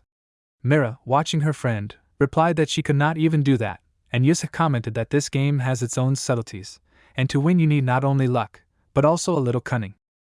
When it was time for lunch, Yusa decided to have a snack. He remembered the box that Manurva had put together for him, but when he opened it, he sighed in surprise. Manurva made a fancy box for Yusa, filled with a variety of dishes. Inside were slices of banana pie, delicious grilled chicken, pickled vegetables, fresh fruits, and even small desserts. Each dish was carefully prepared and everything looked like it was made with care and attention. Yusa couldn't help but be surprised at how delicious everything was and how neatly packaged it was. Suddenly, Merle noticed what Yusa was doing and asked if it was a bento from her beloved. Her attentive eyes were watching him and were unusually serious, which was completely different from her usual playful look. Yusa jokingly replied that his wife's name was Manurva, but it was a guy and he was his friend. Merle, pursing her lips, clearly did not agree with this explanation. Her eyes narrowed, and at one point she even tilted her head a little, trying to understand what was really going on. Mira, who was standing nearby, said that she agreed that Yusa and Manurva looked like good friends. Merle continued to be offended, trying to prove she was right, and Mira watched her reaction with a smile, not understanding why she was so worried. Merle loudly declared that she was sure Manurva loved Yusa. Her face was slightly flushed, either from embarrassment or from the fervor of her words. She pointed her finger at the interlocutors, as if trying to convince everyone of her rightness. There was a pause, and everyone was lost in thought, trying to digest what they had heard. There was tension in the air, as if everyone was searching for the right words to respond. Yusa and Mira simultaneously began to say that Merle was wrong, trying to explain that she had been misinterpreting the events all along. Merle, hurt by their words, could not hold back and loudly declared that she was absolutely right, firmly convinced of her point of view. Merle, getting more and more angry, shouted at Yusa, not understanding how he could be so blind and really not guess about Minerva's feelings. Yusa himself was beginning to doubt. After all, they really had prepared a luxurious and carefully packed bento for him, as if hinting at something more than just friendship. However, Yusa tried to explain that he didn't consider Minerva's actions a declaration of love and that he shouldn't rush to conclusions. Merle snorted in response, and said that it all seemed more like he was making things up for himself instead of just accepting the obvious. After another defeat at the slot machine, Merle sighed and announced that it was time for them to leave. They needed to earn some money before the end of the day. Yusa was lost in thought. Minerva was a good person, and despite everything, he was truly caring and kind. However, if you recall certain situations, it seemed strange that Manurva could not stand girls. Having decided that Manurva would not appear in the city for another 3 days anyway, Yusa decided to put off all thoughts for later. He would still have time to think everything over. In the morning, 3 days later, Yusa accidentally ran into Manurva on one of the city streets. When Manurva learned that they were both heading to the dungeon, she offered to accompany Yusuha. This seemed a little strange to him, since he could have easily gone down the stairs himself. However, he did not refuse the company. Once again, Manurva handed Yusuha a bento, and once again, it was quite impressive. Packed with care, radiating warmth and the aroma of freshly cooked food. Remembering the conversation with Merle 3 days ago, Yusuha wondered if he should just ask directly. Yusa, wondering if he should ask this right now, called out to Manurva before he got too far. Manurva stopped, turning around, slightly surprised, but ready to listen. Yusa, without thinking, took Manurva's hand and put something in it. It was a vending machine cure, a gift in gratitude for everything he had done, including taking care of him and making bento. Yusa was sure that Manurva was strong, but he did not forget about safety. He said that he would get another panacea for himself, because if he could cope once, he could do it again. Manurva took the panacea and at that moment he realized something important for himself. Michelle, hidden behind the mask, was sure that this happened at the moment when her and Yusuha's hands first touched. She realized at that moment that it was love. After all, he had given to someone he valued what he himself so badly wanted to receive, without expecting anything in return. This gesture was much more meaningful than he could have imagined. This gesture meant a lot to her. The illness she was suffering from was difficult and painful, and what he did for her was a moment she would remember forever. It wasn't just a sign of concern, it was proof that someone was willing to make sacrifices for her well-being. Michelle was sure that she would never forget his kindness and the support she received. In the morning, when Yusuf opened the pastry shop in the break room, he greeted his regular customers with a warm smile. Merle, without wasting any time, went straight to the counter and, smiling, began to complain that the package of Moroccan pumpkin was too small. Yusuf, with a slight laugh, promised her that he was planning to release a new package soon, 10 times larger, so that everyone could enjoy the taste and health benefits even longer. Manurva suddenly appeared in the break room with a sly smile, causing Merle to scream in fright. He did it on purpose, enjoying the reaction. While Yusuf continued to greet his other regular customers with a smile, such as Regal, Garm, and many others. He couldn't help but think that when he was told that he would be running a pastry shop, he kept thinking about what it would bring him. Yusuf truly enjoyed his work and was sure that it was something that brought him satisfaction. He was ready to put all his energy and passion into it, hoping that this period of his life would last as long as possible. At this time in the castle, the king learned that the witch had managed to obtain a panacea from the dungeon shop. This news alarmed him, because with the help of this artifact she could heal herself. The king was shocked to learn that the witch was able to obtain the panacea from Yahagi's confectionery shop. Yusuf. A new capsule machine has appeared, containing miniature furniture from a famous manufacturer.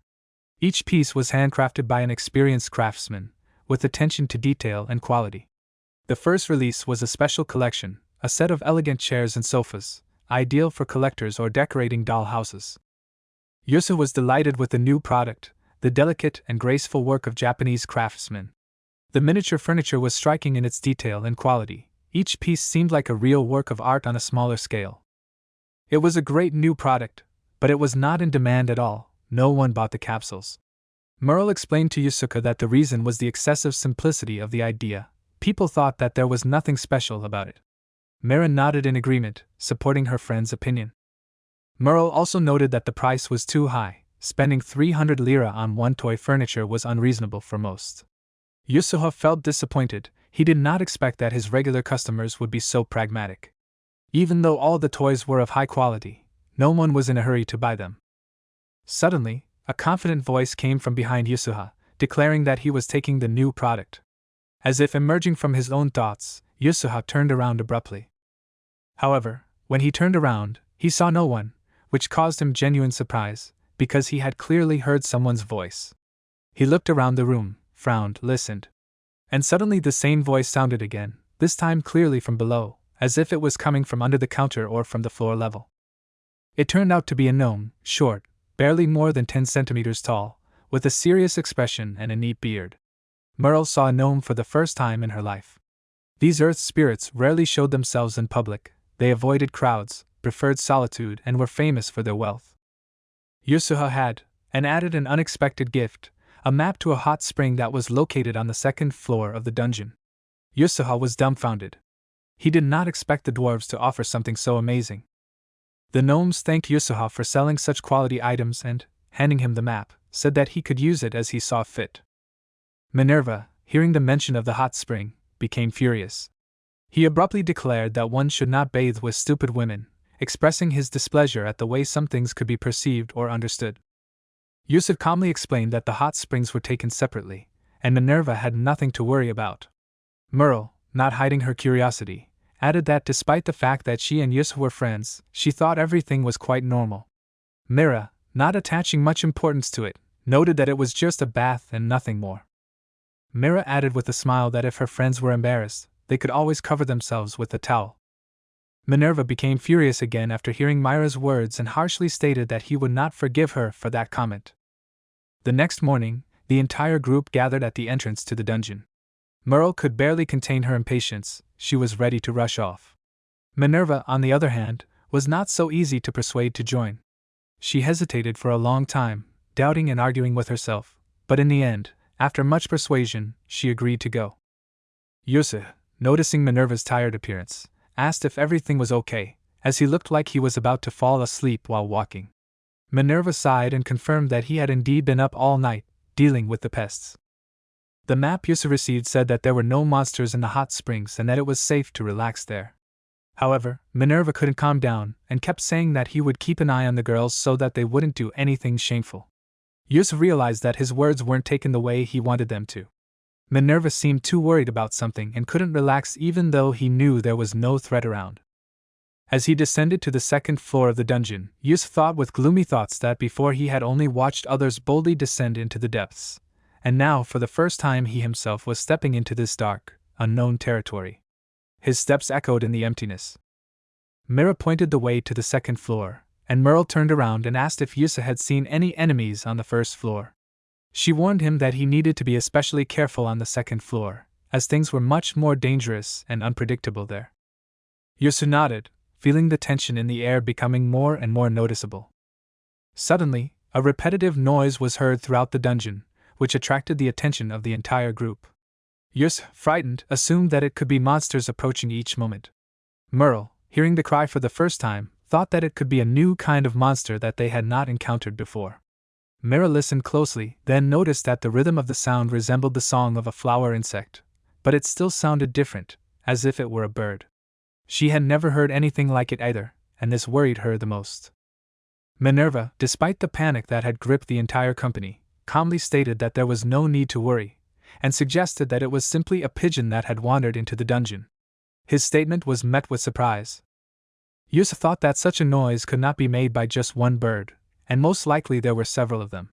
Minerva, with his usual calm, stated that the birds were probably just lost and had gathered in a flock, but despite their presence, they needed to move on. However, the deeper the company descended into the dungeon, the more often they encountered flower insects tirelessly repeating the same warning, the witch Michelle nearby. Michelle knew that these tiny insects, squeaking as she approached, were preventing her from hiding. If the company heard their sounds and began to decipher their meaning, they would not be able to continue their journey to the hot springs. Michelle had tried to get rid of these insects yesterday, but all her attempts had been unsuccessful, and that was why she had not slept well. Suddenly, a brilliant idea came to her that could change everything and allow her to finally get rid of the annoying creatures. Michelle did not try to destroy the insects, but decided to do something different. She simply replaced their sound with something else, neutral and less noticeable. Using her magical abilities, she created a fake sound signal. However, it took a whole night to implement this plan, and Michelle wasn't sure she could keep up. Her body felt the weight of fatigue, and her eyes were closing more and more often from the desire to just sleep. Suddenly, Yusa shouted a warning to Minerva. While she was absorbed in her thoughts and didn't have time to react in time, a goblin snuck up on her from behind. Despite her fatigue, Michelle easily dealt with the goblin and his companions. Her blade, barely noticeable in the dim light, slid through the air, and the monsters, not even having time to react, fell one after another. Everything happened so quickly that it seemed that she made only one barely perceptible movement, and the enemies were already defeated. Finally, using the map as a guide, Minerva announced that they had arrived. However, Merle looked around and noticed that there was only a dead end in front of them. Doubt flashed in her eyes, but Yusa, noticing her expression, calmly explained that the dwarf had taught him a special spell that opened hidden passages. He extended his hand, spoke a few words in an ancient language, and suddenly the stone wall in front of them began to smoothly move aside, opening the way into a brightly lit room. Warm light streamed from within, reflecting off the smooth stone walls, and from the depths came a barely perceptible steam, promising long-awaited rest. Minerva looked around the room and noted that there was no trace of monsters, no scratches, no smell, not even a hint of their presence. Everything looked clean and calm, almost unreal for a dungeon. Judging by the map and the steam coming from there, the source was right behind the next door. The room they found themselves in was spacious and lit by soft light from the crystals embedded in the walls. Everyone looked around, listening to the silence. Soon Yusa, not hiding his curiosity, approached the door in the back of the hall. He became interested in what was behind it. Entering the next room, they noticed a huge bathtub filled with warm, steaming water. The warm water filled the room with thick clouds of steam, slowly rising to the ceiling and giving the place an almost fairy tale atmosphere. Yusa was surprised to find that the spring was right in this room. The others also looked at the warm bath with delight. No one expected to find such a cozy place in the depths of the dungeon. The water was clear, hot and surprisingly pleasant, as if specially prepared for relaxation. Yusa politely offered the girls to use the bathroom first, understanding how important it was for them to relax after a long journey. He himself, together with Minerva, headed to the next room to wait his turn and give his friends some privacy and rest. Seeing Minerva standing off to the side, lost in his thoughts, Yusuf assumed that he was still angry or hurt. It seemed to him that something strange always happened at the hot springs, and Minerva's tension only fueled this feeling. Yusuf shouted towards the bathroom for the girls not to linger too long, trying to keep his voice only playfully stern. He wanted to lighten the mood, but at the same time not wait too long for his turn. While waiting for his turn, Yusuf wondered why there were no monsters in this room like in other parts of the dungeon. Minerva explained that the lack of threats was due to the barrier that surrounded the source, protecting it from any outside interference. Suddenly, a brilliant idea came to Yusuf's mind. He remembered a special product from his pastry shop. Minerva, seeing the box, was interested in what it was. Yusuf opened it with a smile and explained that it was a refrigerator that kept the cold despite the surrounding temperature. He pulled out several bottles of ramen, a citrus-flavored soft drink that improved blood microcirculation. He also had a bottle of Nikki, a drink with cinnamon extract that had an antipyretic effect. It was a great product, and Yusuf, looking at the bottles, thought about adding a few more types of candy to the refrigerator. Minerva was interested in the drink, which, as it turned out, regulated magical blood circulation. It sounded quite intriguing, and she decided to try it. Yusuha, noticing her interest, advised her to drink it after taking a bath, because, according to him, it would seem even tastier and, perhaps, would have an even better effect on her. The girls, coming out of the bath, did not stop praising the water. It was incredibly pleasant, and the warmth was felt in every cell of the body. After taking a bath, they felt how the tension goes away, and the muscles relax, bringing long-awaited relief and a feeling of complete harmony. Yusuf, observing the girls, noticed that after the bath, their skin looked much better. The tone became more even, and the glow on the face increased, which indicated that the source probably had not only a relaxing effect, but also a rejuvenating effect. Mira, holding the product from Yusuf's confectionery in her hands, said with a smile that it was really cool. Yusuf, seeing her delight, remembered how she bought this product from him yesterday.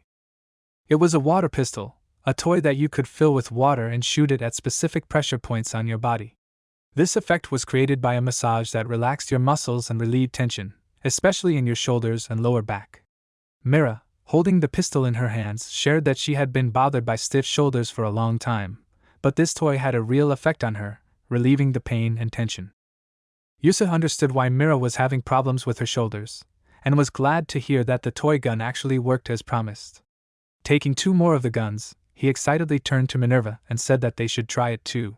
He was sure that it would help relieve tension and make her feel better. However, seeing Minerva heading in the opposite direction, Yusuf couldn't understand what was going on. In some confusion, Minerva didn't think that they would all take a bath together. The thought of it sent a shudder through Minerva's body. He quickly turned away and, feeling awkward, quickly headed towards the hot spring. Yusuf turned to Mira and Merle, offering them some cold drinks from the fridge. The girls happily accepted the offer and thanked him. Merle hurried to the fridge, happy with how well the drinks quenched her thirst. Yusuf and Minerva headed to the next room to change their clothes and finally enjoyed the long-awaited bath. Minerva apologized to Yusuf, explaining his strange behavior by saying that this was all new to him. Yusuf understood and smiled, thinking that perhaps things worked a little differently in this world than in his. He realized that each of them experienced such moments differently, and that it was important to respect each other's personal boundaries and habits. Minerva said that he could get used to the new, but Yusuf didn't understand why he needed to get used to it at all. Deciding not to dwell on the situation, Yusuf suggested that Minerva hurry up and go to the bath. He was sure that rest and relaxation would help everyone forget about the awkward moments and enjoy the moment. Yusuf's body immediately relaxed, the warmth pleasantly enveloped him, washing away the fatigue and tension. He exhaled with relief and smiled, enjoying the moment. Looking back, he shouted to Minerva not to hesitate and to join in quickly, because the water was simply magnificent. Yusuf was surprised when he saw how Minerva appeared. Minerva was standing at the edge of the bathtub, wrapped in a towel from head to toe, looking extremely wary. He said that he was not ready to show his body like his face, and asked if Yusuf would mind if he used perception-blocking magic. Yusuf felt a little embarrassed, but nodded reservedly. He did not see anything wrong with it if it would make Minerva more comfortable. Admitting that Yusuf would see it all one day, Minerva carefully stepped into the water, still partially invisible due to the spell. Yusuf, trying to support his friend, calmly told him not to worry about it so much. However, it all sounded rather ambiguous.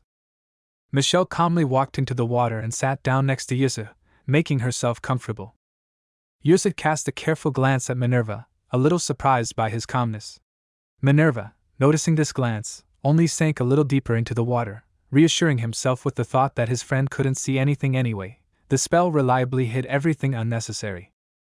As he thought about how well-developed Manurva's chest muscles must be, as expected of an experienced adventurer, Yusuf couldn't help but linger his gaze on the silhouette of his acquaintance. He peered closely at the outlines, barely discernible through the light haze of steam and protective magic, feeling a strange curiosity that he couldn't quite explain. Suddenly, Yusuf jumped up in the water, remembering that he wanted to try out his new product, the water gun. However, when he turned around to look for his things, he was surprised to notice that the chair they were lying on had disappeared. It turned out that the chair had been stolen by Mira, who was already running nearby with a mischievous smile, holding a water pistol in her hands and clearly intending to test it out. Hearing that Yusuf had a problem, Michelle calmly offered her help. Without hesitation, she activated the magic. A light stream of energy glided across the water. Suddenly, 2 smooth stones appeared from the ground, perfect for using as chairs. Yusuf, delighted, quickly sat down on one of them and finally took up his water pistol. He happily filled it with water and took aim, ready to test the toy in action. Yusuf was very happy that everything worked as it should, and with a smile he suggested that Manurva also try the toy in action. Manurva reluctantly agreed, realizing that he could not avoid participating in this activity. Manurva hesitated a little, standing next to Yusuf, ready for the experiment. He took the toy, directed the stream of water at his back. Yusuf, noticing how Manurva relaxed from the water gun, asked if he liked the toy. Manurva, sitting next to him, added that the action of the toy was indeed very pleasant. Yusuf, after thinking for a while, was forced to agree with him, feeling how the slight tremor from the water relaxed his muscles too.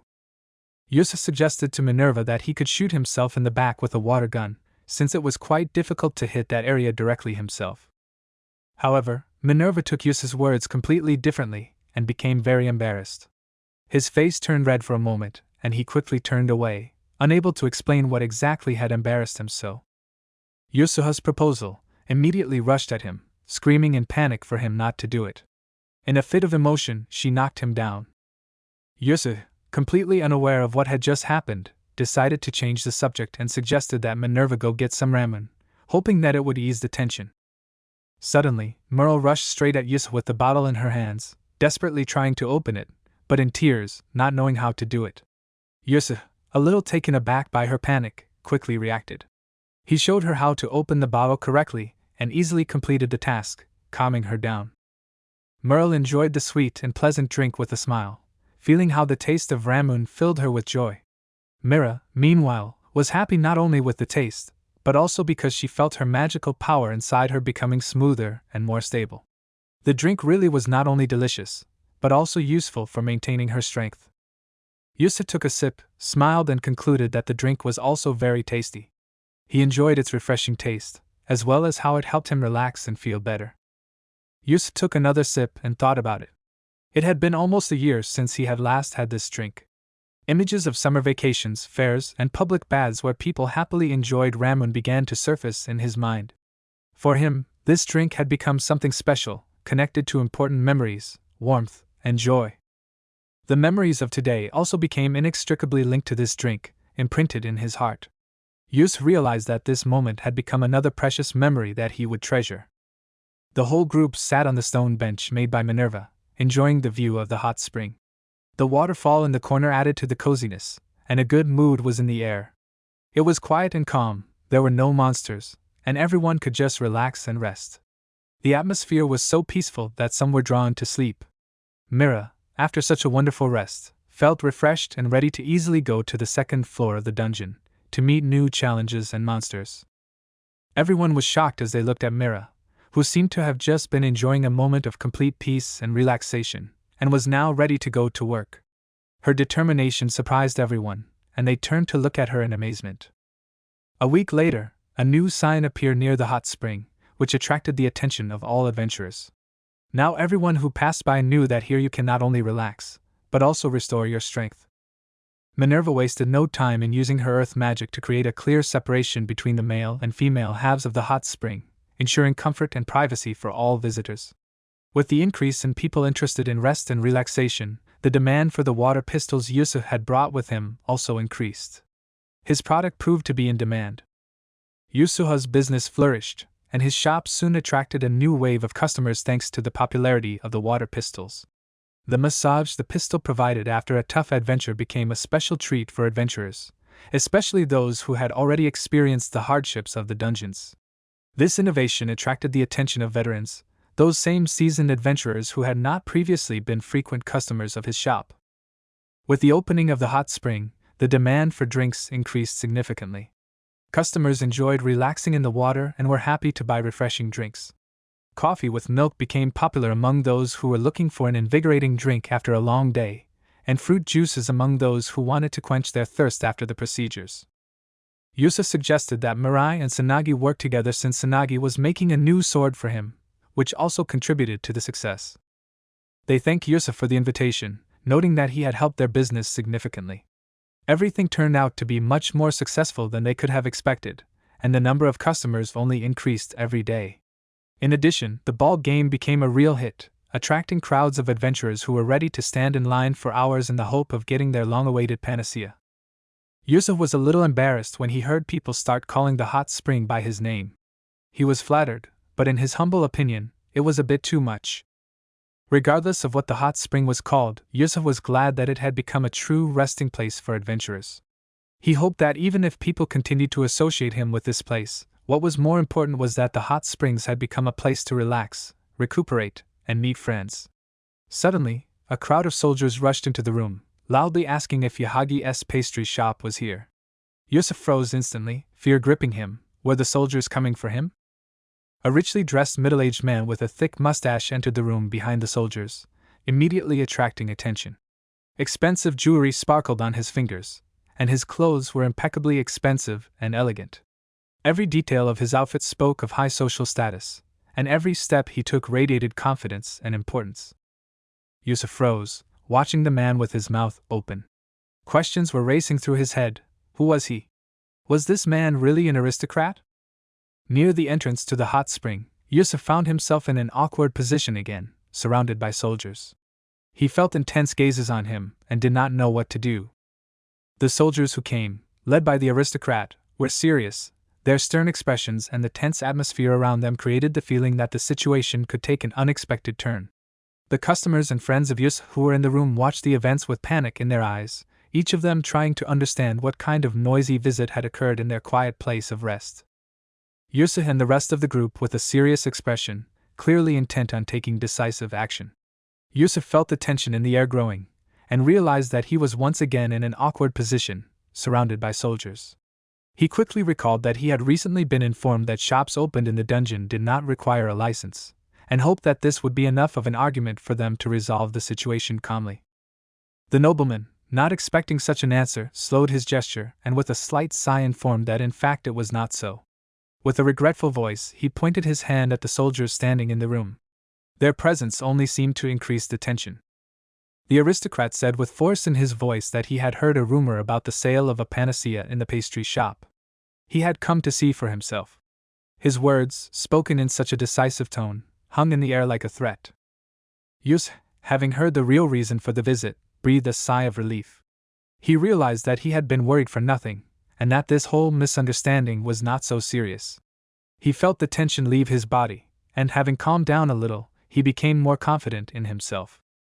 He pointed to the machine, which, if won, would give him the panacea. The aristocrat, having listened to the explanation, stepped towards the machine with a determined look. He was full of confidence and determination, as if it were a matter of honor. Despite his initially strict and imperious manner, it was clear that he meant no harm to the confectionery or to Yusa himself.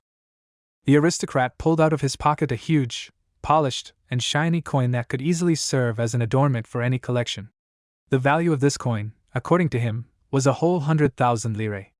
Yusa sank, noticing such a sum, and with undisguised excitement said that he did not have enough money to offer change. Not expecting such an answer, the upset aristocrat looked around and, pursing his lips, asked if any of the soldiers had any change. One of the soldiers handed over some coins, and the aristocrat, taking them, resolutely approached the machine, intending to try to win the panacea. Yusuke, having relaxed a little, explained that there was a great demand for the machine and the line was constantly growing. Therefore, the aristocrat had to wait his turn, and after he tried, stand at the end again. The aristocrat, confident of his victory, nodded, accepting the rules of the game. He seemed determined, but with each attempt he became more and more relaxed. His behavior revealed that behind all this external severity there was a kind and honest man. Time passed, and despite all his efforts, he ran out of coins, and he still could not win the panacea. His face faded, and he looked at the machine with regret, realizing that he had not achieved his goal. The aristocrat, with an expression of slight disappointment, decided to ask a direct question, not hiding the doubts in his voice. He asked if it was even possible to beat this game, because his confidence in success had already begun to waver. Yusa, noticing his confusion, with a slight smile decided to demonstrate that the game was indeed beatable, and moreover, quite fair. He confidently walked up to the machine, inserted a coin and using his skills, quickly and deftly won the panacea. The aristocrat bowed deeply and respectfully asked to pass on the one panacea to him, but Yusa, feeling awkward, replied that he could not make exceptions, even for such an important guest. He explained that the rules of the game were the same for everyone, and he had no right to break them.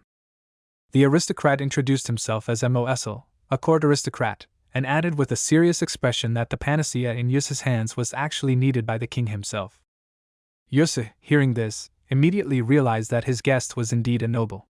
He thought for a moment, and then asked Mo if he really intended to present the panacea to the king, as he had been told.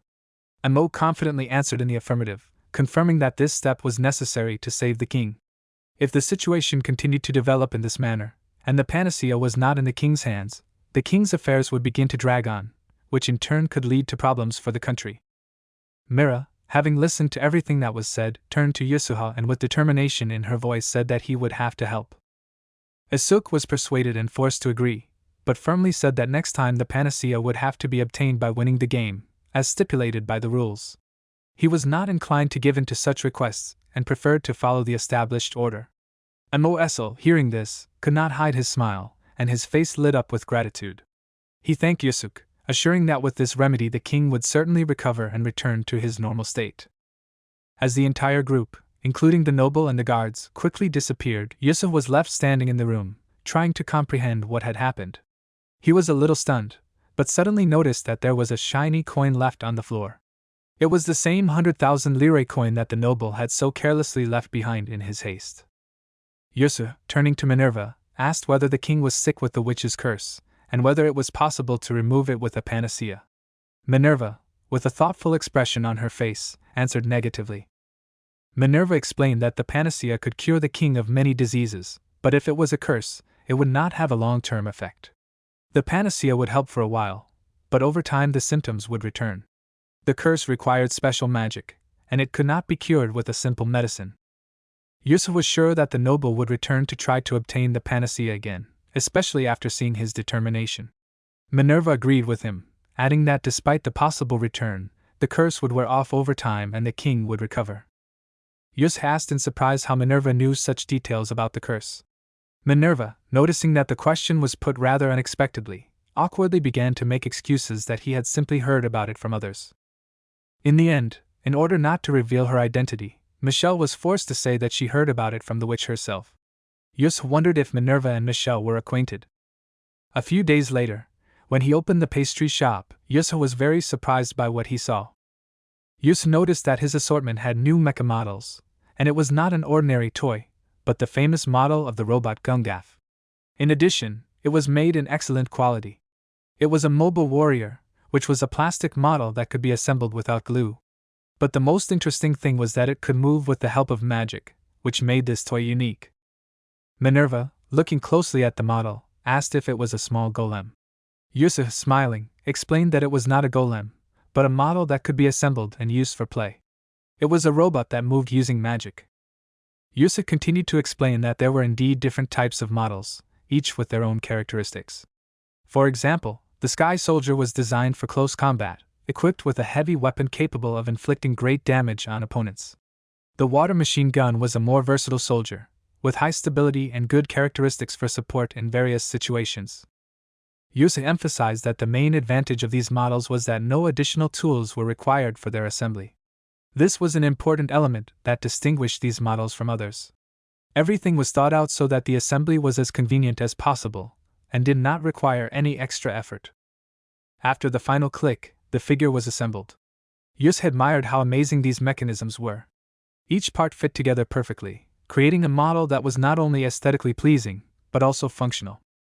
According to the instructions included with the set, they could be played with using magic. Not understanding how this worked, Yusa decided to try to repeat the steps described in the instructions. He spoke the necessary phrase as instructed in the instructions, and Gongulf came to life. The mechanism began to move, making sounds similar to the quiet steps of metal feet. Yusa watched in amazement as the model, or rather mechanical warrior, performed complex movements, and even seemed to speak. Yusa was surprised to see a figure standing in front of his Gongulf. It was a figurine of Manurva, but in a completely different guise, in the form of a villain mecha. Its appearance was menacing, with dark metallic parts and a terrifying weapon. Manurva explained that he chose such an opponent because of the type of weapon. Manurva explained that it was important to properly regulate the magic power for the mech to work smoothly. Yusuf concentrated and tried to adjust his figurine to avoid mistakes and make the model more efficient. The battle began, and Yusuf controlled his mech with a smile. The mech moved, jumped, and dodged attacks, making the battle exciting and tense. Yusuf was happy with his victory, and Minerva admitted that Yusuf, as always, was amazing in his actions and strategy. As Gagolf easily knocked the villain's mech to the ground, Yusuf walked up to his mech with a smile and enthusiastically began explaining the rules of the game. He noted that in order to win, you must not only knock down your opponent, but also hold them down for a count of 3, just like in a real fight. Minerva stood there in thought, looking at her non-functioning mecha that was lying on the ground. She hadn't expected this outcome, despite her efforts. The mecha couldn't get back on its feet, and that meant that victory was on Yusuf's side. Yusuf, filled with enthusiasm, began to enthusiastically tell those around him that they had just witnessed a real professional fight. His speech became more and more passionate. He explained how important it was to control the mecha, calculate the power of magic, and calculate actions in advance. Muro watched the fight with curiosity, and after a moment's thought, she admitted that it looked really exciting. Her eyes lit up with interest, and she asked for one of these models for herself with a slight smile. Yusuf, upon hearing her choice, was not only pleased to see a new enthusiastic participant, but also noted with satisfaction that her choice of fur was excellent. Mira also joined the others, choosing one of the models for herself. Yusuf was genuinely happy. Seeing how his hobby was becoming more and more popular brought him real pleasure. Mira enthusiastically told that she especially liked how fast her mech moved, because speed was an important quality for her. In response, Muro with a slight grin noted that this was quite expected. Mira always had difficulties with sports. Garm, watching the cheerful excitement around the combat models, also did not want to stay on the sidelines and chose one mech for himself. The excitement around the new product quickly grew, and a crowd gathered at the counter, wanting to buy their own Battlemech. Amidst this bustle, Rugal, with sadness in his voice, admitted that he also wanted to get one, but he did not have enough money. Seeing the sincere desire and knowing Rugal as a regular and reliable customer, Yusuf with a slight smile promised that he would put aside one model for him, making an exception to the general rules. Surprisingly, after a short time, the entire stock of Battle Warriors was completely sold out. Rave reviews, lightning-fast rumors, and keen interest did their job. The shelves emptied faster than expected. When new visitors enthusiastically approached Yusuke, hoping to buy the coveted toy, he reported with slight regret that everything was already sold out, and asked to come back tomorrow. It was obvious that this new product was doomed to success. Days later, the toys continued to be incredibly popular.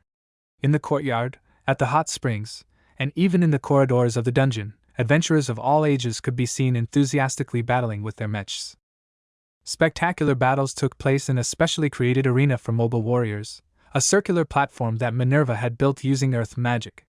Each battle attracted a crowd of spectators, and the participants, with serious faces, controlled their models using magical energy, demonstrating agility, strategy, and skill in combat.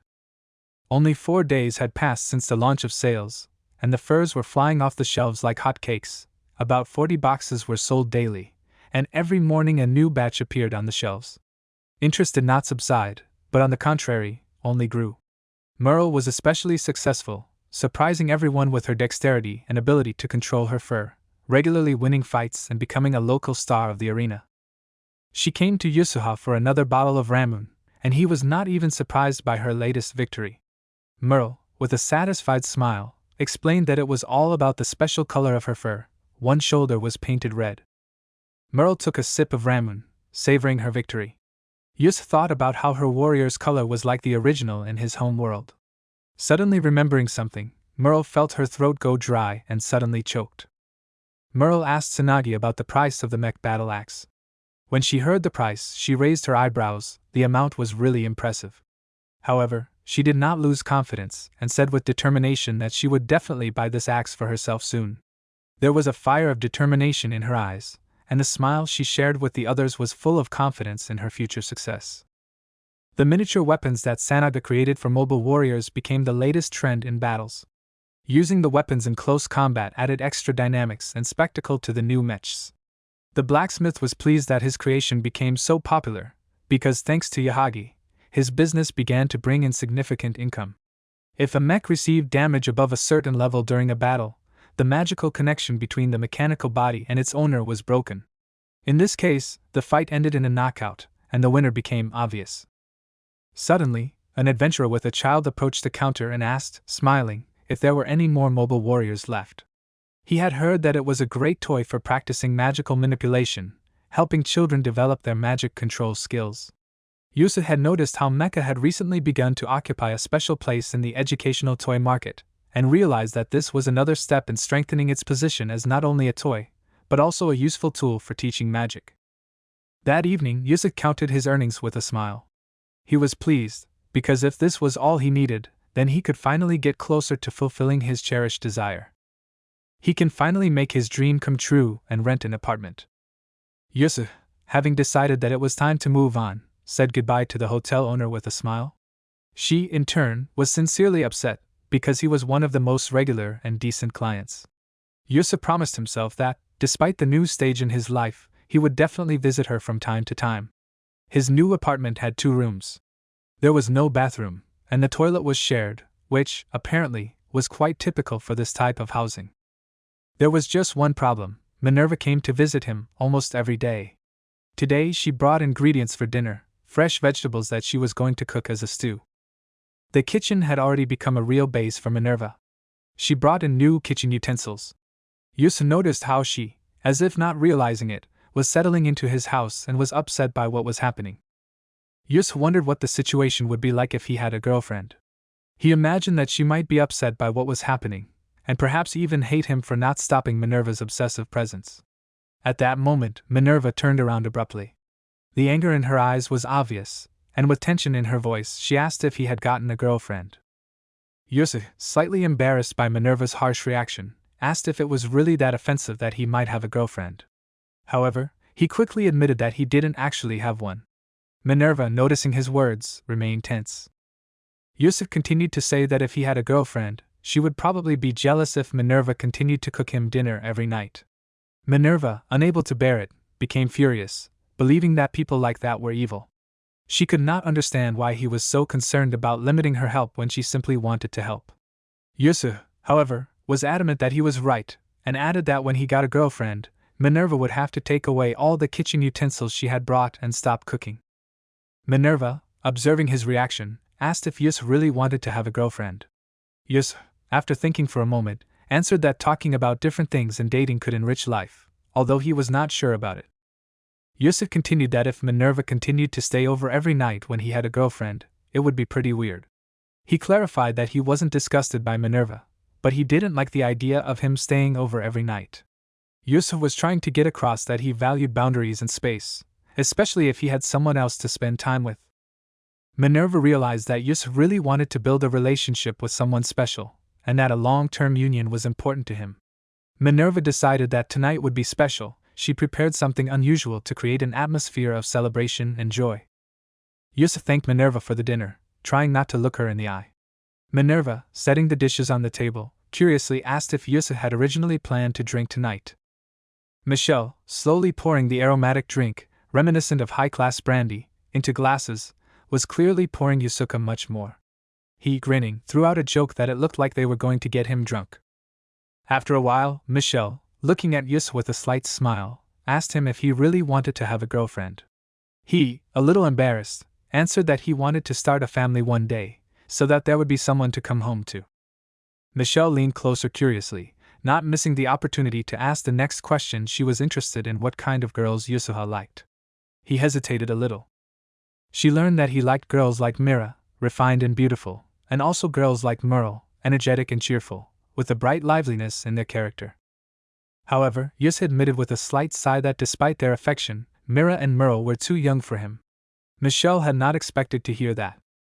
That evening they dined quietly, enjoying the exquisite food and the soft aroma of alcohol, while their conversation remained light and carefree, as if far from all the worries of the world. Yusuf caught himself thinking that the atmosphere of the evening seemed strange to him. Everything that was happening resembled a real date, with a warm atmosphere, quiet conversations and glasses in hands. Michelle, summing up the conversation, noted with a smile that Yusuha, in essence, liked older, beautiful women who could cook. Then, a little mockingly, she asked if he would add the status of the strongest adventurer to that list. Falling asleep with a slight smile on his face, Yusuha quietly muttered that perhaps she should also be good. Falling asleep right at the table, sitting up and with a slight smile on his face, Yusuha looked unusually carefree. Michelle, watching him, thought for a moment. Then, making sure that he was fast asleep, she slowly removed her mask. She said that she would try to be kinder to suit Yusuha. A few days later, Mira approached Yusuha with an unexpected idea. She seemed a little nervous, but confident in her proposal. Mira suggested to Yusuha to organize a mobile warrior tournament, attracting more and more players and spectators. Yusuha admitted that the idea of the tournament was really interesting and promising. He agreed to try it, knowing that it could not only amuse people, but also attract new customers. Yusuha thought about what kind of prize could be truly valuable for the tournament participants. He knew that giving away something from his products was an obvious choice, but he wanted something special to make the tournament even more attractive and memorable. Yusuha thought about the panacea as a possible prize for the tournament. When Yusuha announced that the panacea would be the main prize of the tournament, it caused a real furor among buyers and fans of mobile warriors. People were delighted. They had long dreamed of such a unique and powerful remedy that could rid them of any ailment. Just at that moment, when the excitement around the tournament was gaining momentum, a familiar aristocrat entered the room, the same one who had come for the panacea before. With a confident step, he approached Yusuha and asked if he could also take part in the tournament. Yusuha, not surprised, replied that anyone who wanted to could participate, who had a mobile warrior. This was just in time, because the aristocrat once again needed a new batch of medicine for the king. For him, this tournament was an excellent opportunity to get the panacea. The nobleman declared with determination that he would buy all the warriors available, without thinking about the quantity. Hearing this, Yusuf couldn't help but think. He began to doubt whether he had overdone the reward.